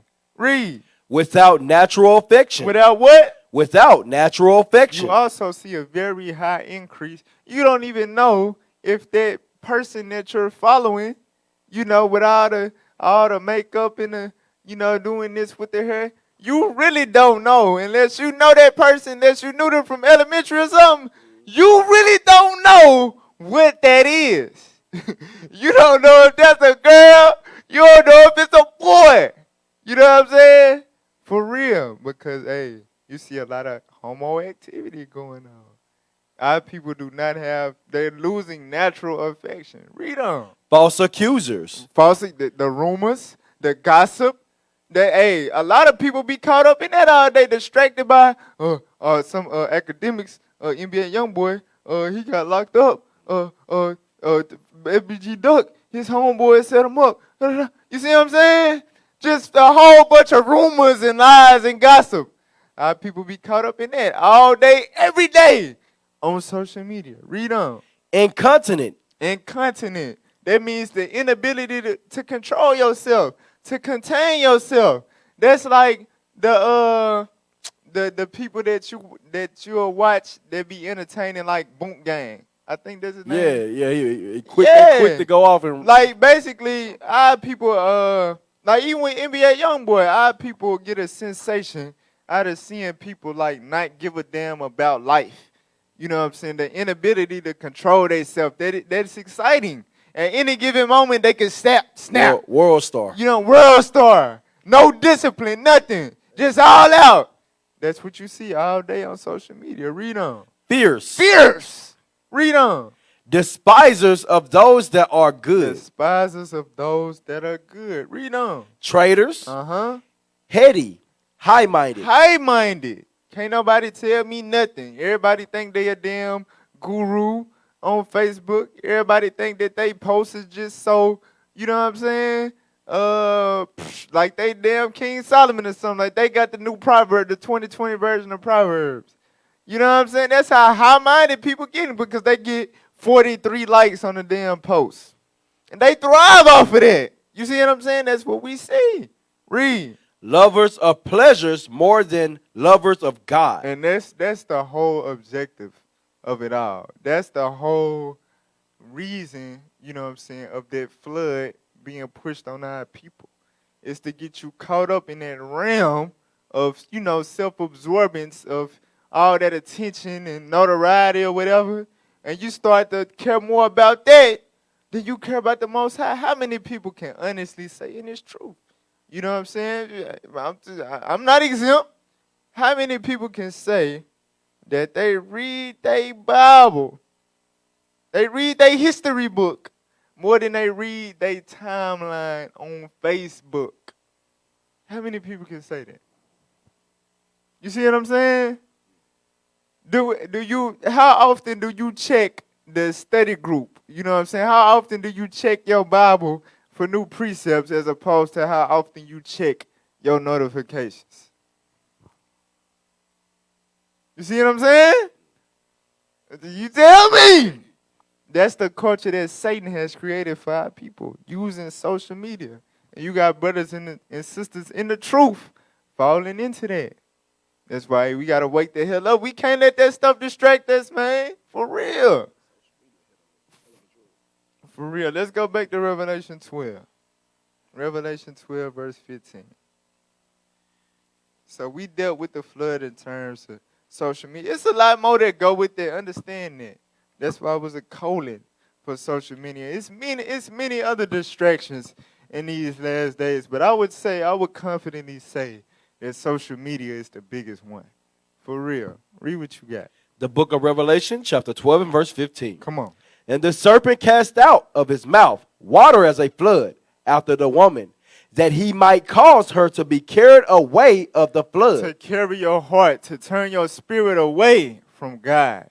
That's what it's all about. To get you to love yourself, love the attention, love the, you know what I'm saying, that rush that you get from social media, from likes, comments, following people following you, people trying to befriend you, over, devoting your attention to the Most High God.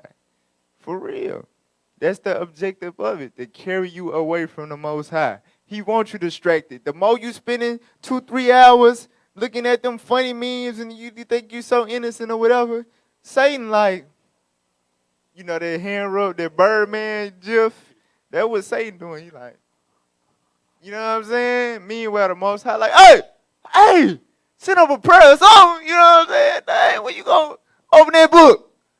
Yeah, you ain't learned a new precept since the Sabbath. It's Thursday. You see what I'm saying? Hey, that's the whole objective of this stuff, I'm telling you. But watch this, though. Read on. And the earth helped the woman. The what? The earth helped the woman. So, with this flood being cast out against the Israelites, the Bible said that the earth would help the woman. Let's get that. What is the earth? What is that making reference to? Let's get that in Psalms 85 and 11. So even with this flood, with the whole objective to carry us away from the Most High God with these social media distractions, what will end up helping us to overcome that? Let's read that. The book of Psalms, chapter 85 and verse 11. Come on. Truth shall spring out of the earth. Truth shall spring out of the earth. That's what the earth in Revelation is referring to, that help the woman, meaning the Israelites. The truth. Let's go back now. Read verse 16. The book of Revelation, chapter 12 and verse 16. Come on. And the earth helped the woman. Right. The truth helped the woman. Read on. And the earth opened her mouth. Come on. And swallowed up the flood, which the dragon cast out of his mouth. So this earth, meaning the truth, will be able to swallow up all the flood waters that the enemy is sending against us to carry us away from the Most High God. Now, watch this. Let's get them screenshots up on the screen. So he developed this social media to tap into our brain and hack us to keep our attention away from God.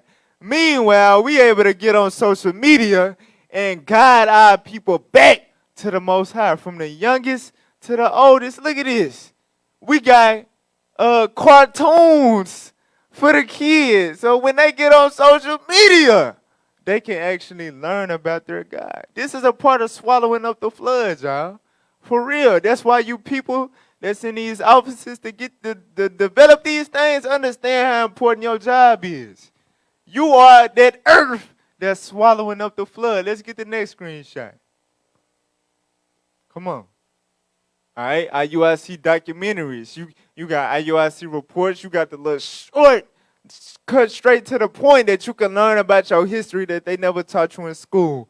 All the way up to hour-long documentaries, the way you can learn about your history instead of watching damn documentaries on Netflix about what's his name, Griselda Blanco, you know what I'm saying? Michael Jordan. To get you enticed, to get you reminiscing on when you was in a drug game or something. Right. You know what I'm saying? Let's go to the next one. All right, this is something we also got on social. We use social media to help us find our missing brothers and sisters. And we see that we have actually found missing brothers and sisters. With the help, this is a part of swallowing up the flood. You know what I'm saying? While it's set to distract you, we using it to really find our people. All right? Let's get the next one. Or is that it? Okay, IUIC Renaissance. A lot of people not aware that the Bible is their history book. So we using social media to put out the proper biblical imagery portraying, our history, where we really came from. You know what I'm saying? Instilling the proper imagery in our children, even our adults' minds. We still struggle. A lot of times we read the Bible, we still see white people in our head. And it also got images of whatnot of us during the dark ages, what they've been hiding from us for hundreds of years. All right, is that the last one?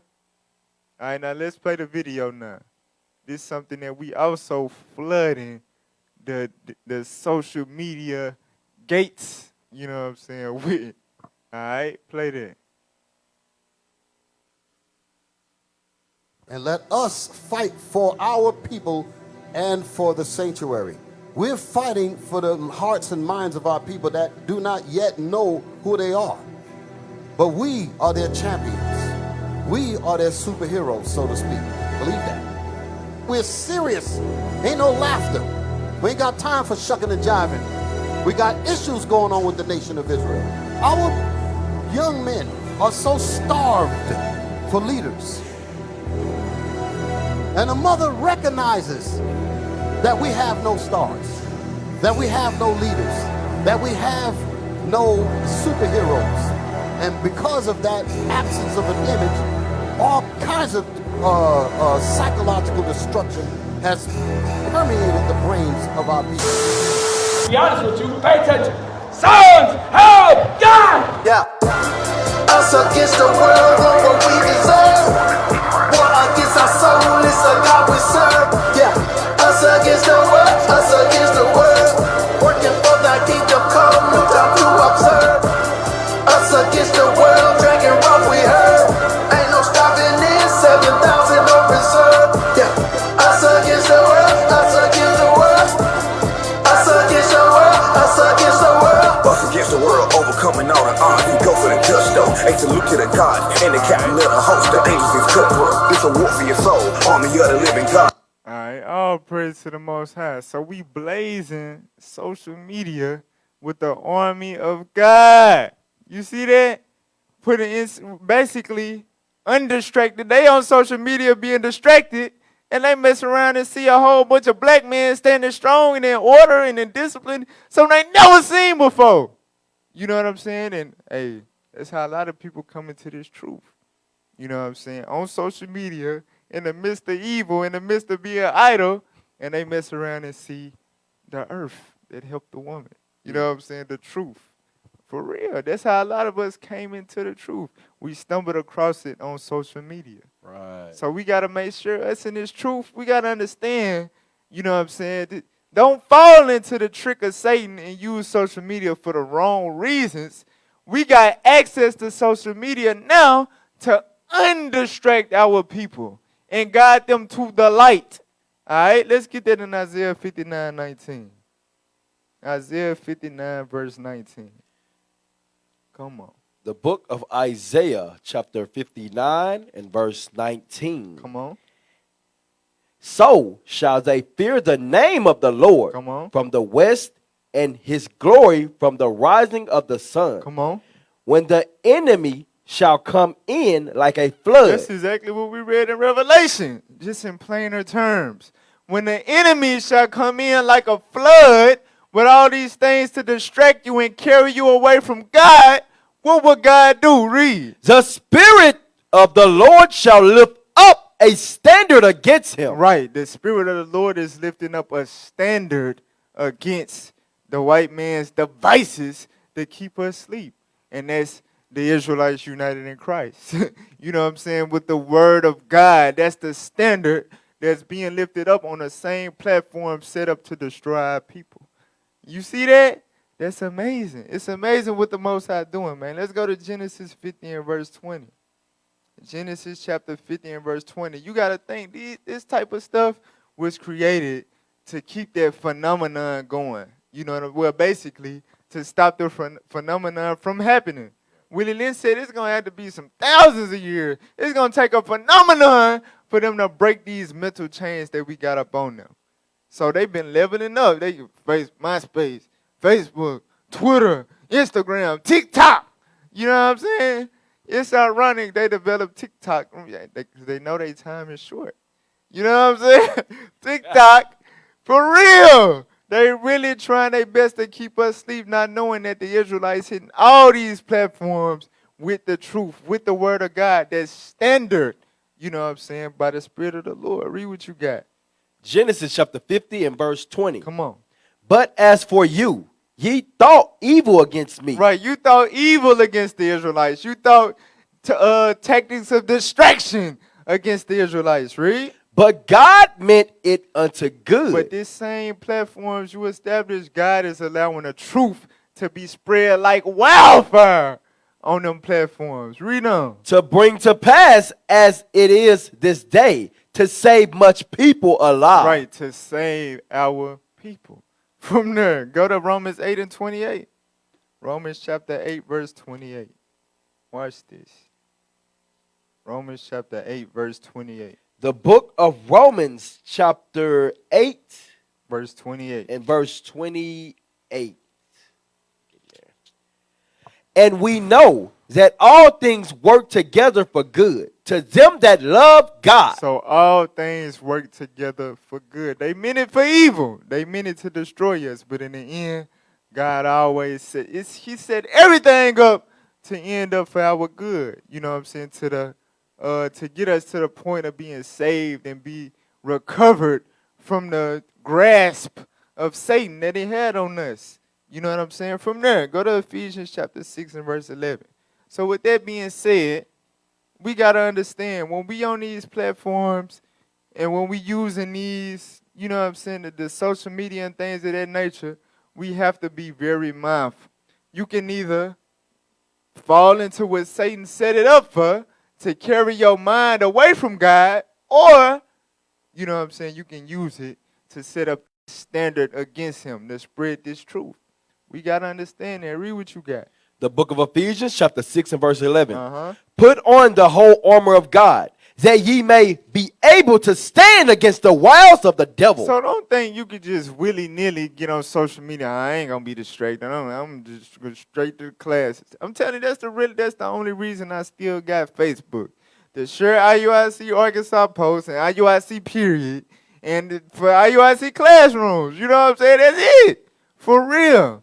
Because a lot of us, we think we can do that, you know what I'm saying, not understanding if you jump on that without the full armor of God on, you're going to find yourself lusting. You're going to find yourself wasting time. You're going to find yourself debating, causing strife. We think just because it's on a post, it's not actual works of the flesh, like strife, debate, variance. You know what I'm saying? We think just because it's on a post, we not transgressing against the Lord, like the Lord can't see your damn post. You see what I'm saying? When you get on these networks without the armor of God on, you will find yourself in the midst of folly and evil, just like the enemy set it up for you to do. So we got to understand that we got to put on a whole armor of God before we put ourselves on these platforms. All right, let's get the definition of wiles. Say the only way that we can stand against the wiles of the devil is with the full armor of God on. Read that. Wow. Devious or... Right, wile, not wow, like wow. Wow. Wow. Yes, sir. Devious or cunning stratagems employed in manipulating or persuading someone to do what one wants. You see that devious, cunning tricks. You know what I'm saying? A strategy. I know this going to keep him distracted. This going to keep his mind occupied. He ain't finna be learning scriptures. You know what I'm saying? He ain't finna be going hard for the Lord. He going to be occupied. You know what I'm saying? With keeping his status updated. Or keeping up with that person that he following, that he likes so much. You see what I'm saying? So in order to not fall into them wiles that the most low, Satan, you know what I'm saying, that he set up on social media to distract you, you must have the whole armor of God on, period. Understand that.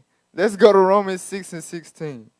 Romans chapter 6, verse 16. The book of Romans, chapter 6 and verse 16. Come on, sir. Know ye not that to whom ye yield yourselves servants to obey? You know ye not to whom ye yield, meaning allow yourselves servants to obey, read. His servants ye are to whom ye obey. You become the servants unto that which ye obey, read. Whether of sin unto death. So you either, like the Bible saying in Matthew 6:24, is two masters. The word master is associated alone with control, with order. It's only one or two people orders that you following. You know what I'm saying? You either following the orders of God or the orders of Satan. So when you get on social media, you either gonna allow yourself to fall into the lust of the flesh, the lust of the eyes, and the pride of life, or to help the woman, to help the Israelites, to feed them with the truth, to lift up that standard against him. All right? It's either going to be unto sin, to lust, read on, or of obedience.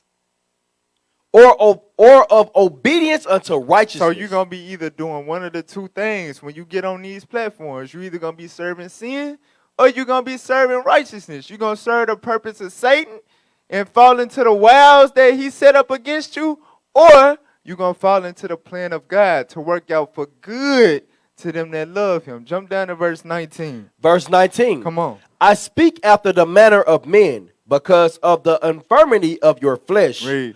For as ye have yielded your members servants to uncleanness and to iniquity unto iniquity. So just like, because you got to think, we all had our time before the truth. We all had our profiles and pages before the truth. You had plenty of time to post all that nonsense and the smoking and the drinking and the partying and the clothes and the new this and the new that.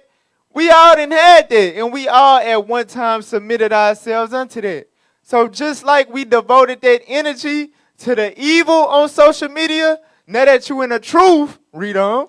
Even so now, yield your members servants to righteousness unto holiness. So don't get on social media doing the same damn thing you was doing in the world. Use that platform to help the Israelites push this truth and get our people out of captivity. Because if you're not doing that, you either doing one or the other. If you're not using it for that, I'm telling you, you are only being distracted by Satan. That's it. For real. Go to Sirach 37 and 27. We almost through. Sirach 37 and 27. Come on, bro. The book of Sirach, chapter 37 and verse 27. My son, prove thy soul in thy life, and see what is evil for it. A lot of us don't want to come to grips to the realization that social media is nothing but toxicity in our life. It keep us distracted. It keep us lusting. You got brothers that say they battle with lust. Meanwhile, them be the main brothers that you see posting on social media all day, every day. You see what I'm saying? What the hell is wrong with you, bruh? You got to know what's evil for your life. You got to know what's holding you back in this truth. And it might be Facebook. It might be Instagram. Read on. And give not that unto it. Once you're able to identify what carries your heart away from God, you're supposed to have that discipline to refrain yourself from it. That's what these classes for. That's what edification is for, to build you up, to fight against the wiles of Satan. You got to be able to identify that and recognize that and mortify that member. Read on. For all things are not profitable for all men. Social media is not profitable for everybody. For some people, it's only detrimental to they walk in this truth, period. Not everybody can use social media for their business or to share video. Some people, they get on social media and it destroys them. It only distracts them. You got to understand and know if that's you. Maybe it's not you to that full extent, but you need to cut down. That's also what God is saying. You got to know what's not profitable unto you. All things ain't profitable for everybody. Read on. Neither have every soul pleasure in everything. Neither has every soul pleasure in everything. You know what I'm saying? So social media ain't for everybody. If that's what's hindering you and holding you back in this truth, delete.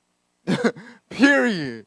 For real. Because Satan just going to continue to use that against you. All right, last scripture, 1 Corinthians 7 and 35. 1 Corinthians chapter 7 and verse 35. The book of 1 Corinthians chapter 7 and verse 35. Come on. And this I speak for your own profit, not that I may cast a snare upon you. Right, so we bringing out this class not to cut you up and make you feel bad and make you, you know what I'm saying? Oh, he's like he don't got social media, blah, blah. This is for your profit, not to cast a snare upon you. Not to develop notification anxiety and kill your damn self. Trying to go 7 days without trying to delete your Facebook. Fasting. You can't handle it. You know what I'm saying? This ain't to cast no snare up on you. Read on. But for that which is comely and that ye may attend upon the Lord without distraction. That's the purpose of this class, to show you Satan is using these things against you. And we showing you, hey, you can use it for the truth. But if you got to abstain from it, you need to abstain from it so you can attend to the Lord without distraction. Because that is the biggest distraction in these last days. You got all these wildfires popping off. You got the pandemic. You got wars. You got all type of madness going on in the earth. Prophecies being fulfilled. We getting closer and closer to the end. But you worried about why a sister didn't like your post. You know what I'm saying? You worried about, you know what I'm saying, why a brother had a certain comment on your post. You know what I'm saying? Hey, that ain't nothing. It's set up to distract you, man. It's time to wake up. And, hey, it's time to get it in. It's time to get it in and get the hell up out of here.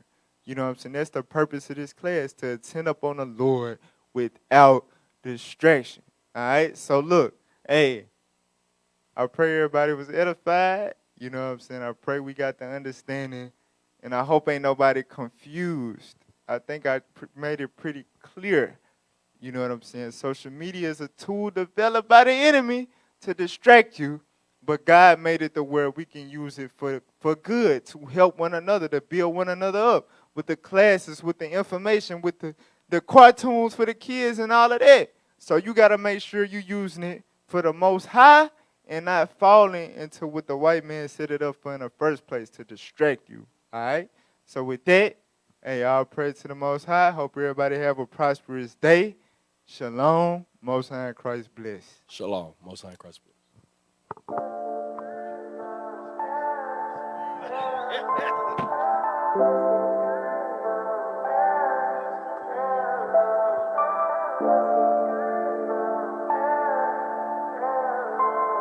Hey, y'all, hey, 1 second before you hop out. Hold on.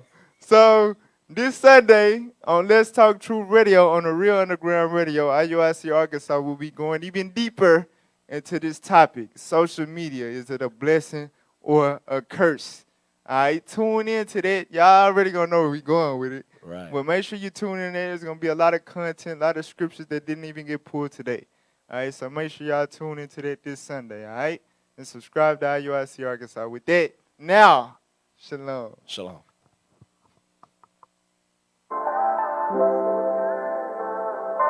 Say 90.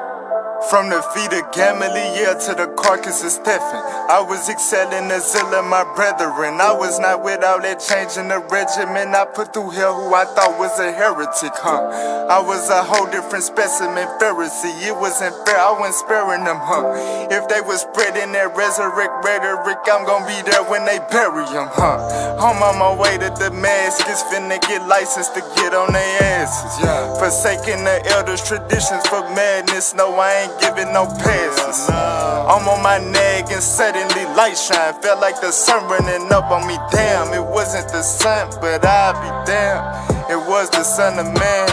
Got knocked to the earth. I'm shocked and I'm hurt. Can barely breathe. Heart pounding. Then I hear a voice sounding. Why persecutest thou me? I'm so confused. Like what did I do? I know you an angel or something, but who? He said all that violence that you been inciting, I am the one you was doing it to. At this point I'm really terrified. Lord, what can I do for you to spare my life? He told me arise, go on to Damascus, you'll see what's next. You gon' be alright. When he departed, he left with my sight. I couldn't see at all. With no turning back, he put me on track. He turned me from Saul to Paul. I used to blaspheme and I did it ignorantly. And I did it all in unbelief until the Lord enabled me. Now I'm praying that I never leave, and you don't take the spirit from me. I was walking in the flesh so carnally, didn't understand the truth, but now I say, now I say. And the knife put his hands on me, and then I went straight away. Only teaching the gospel of the king. Now they waiting for my blood at the gate. But oh well, when I was doing evil, they treated me so well. But now they only beat me and throw me in cold cells. Taught in all the city and they show me no pity. But do they know they opposing their own selves? Look, I gotta keep pushing, I gotta keep going. I got so much work to do. Like set up some churches and put out some doctrines. I can't get comfortable. I gotta wake up the Northern Kingdom. Many offended at what I'm teaching. Showing the torch out some true repentance. Now I'm delivered to King Agrippa. Think myself happy, I speak for myself. I'm not causing riots or causing rebel. Showing Samaria the commonwealth. They so selfish, damn. I thought they would get it because I'm a Jew. Keeping the custom since I was a youth. No shock my brethren rejecting the truth. Which of the fathers they persecute?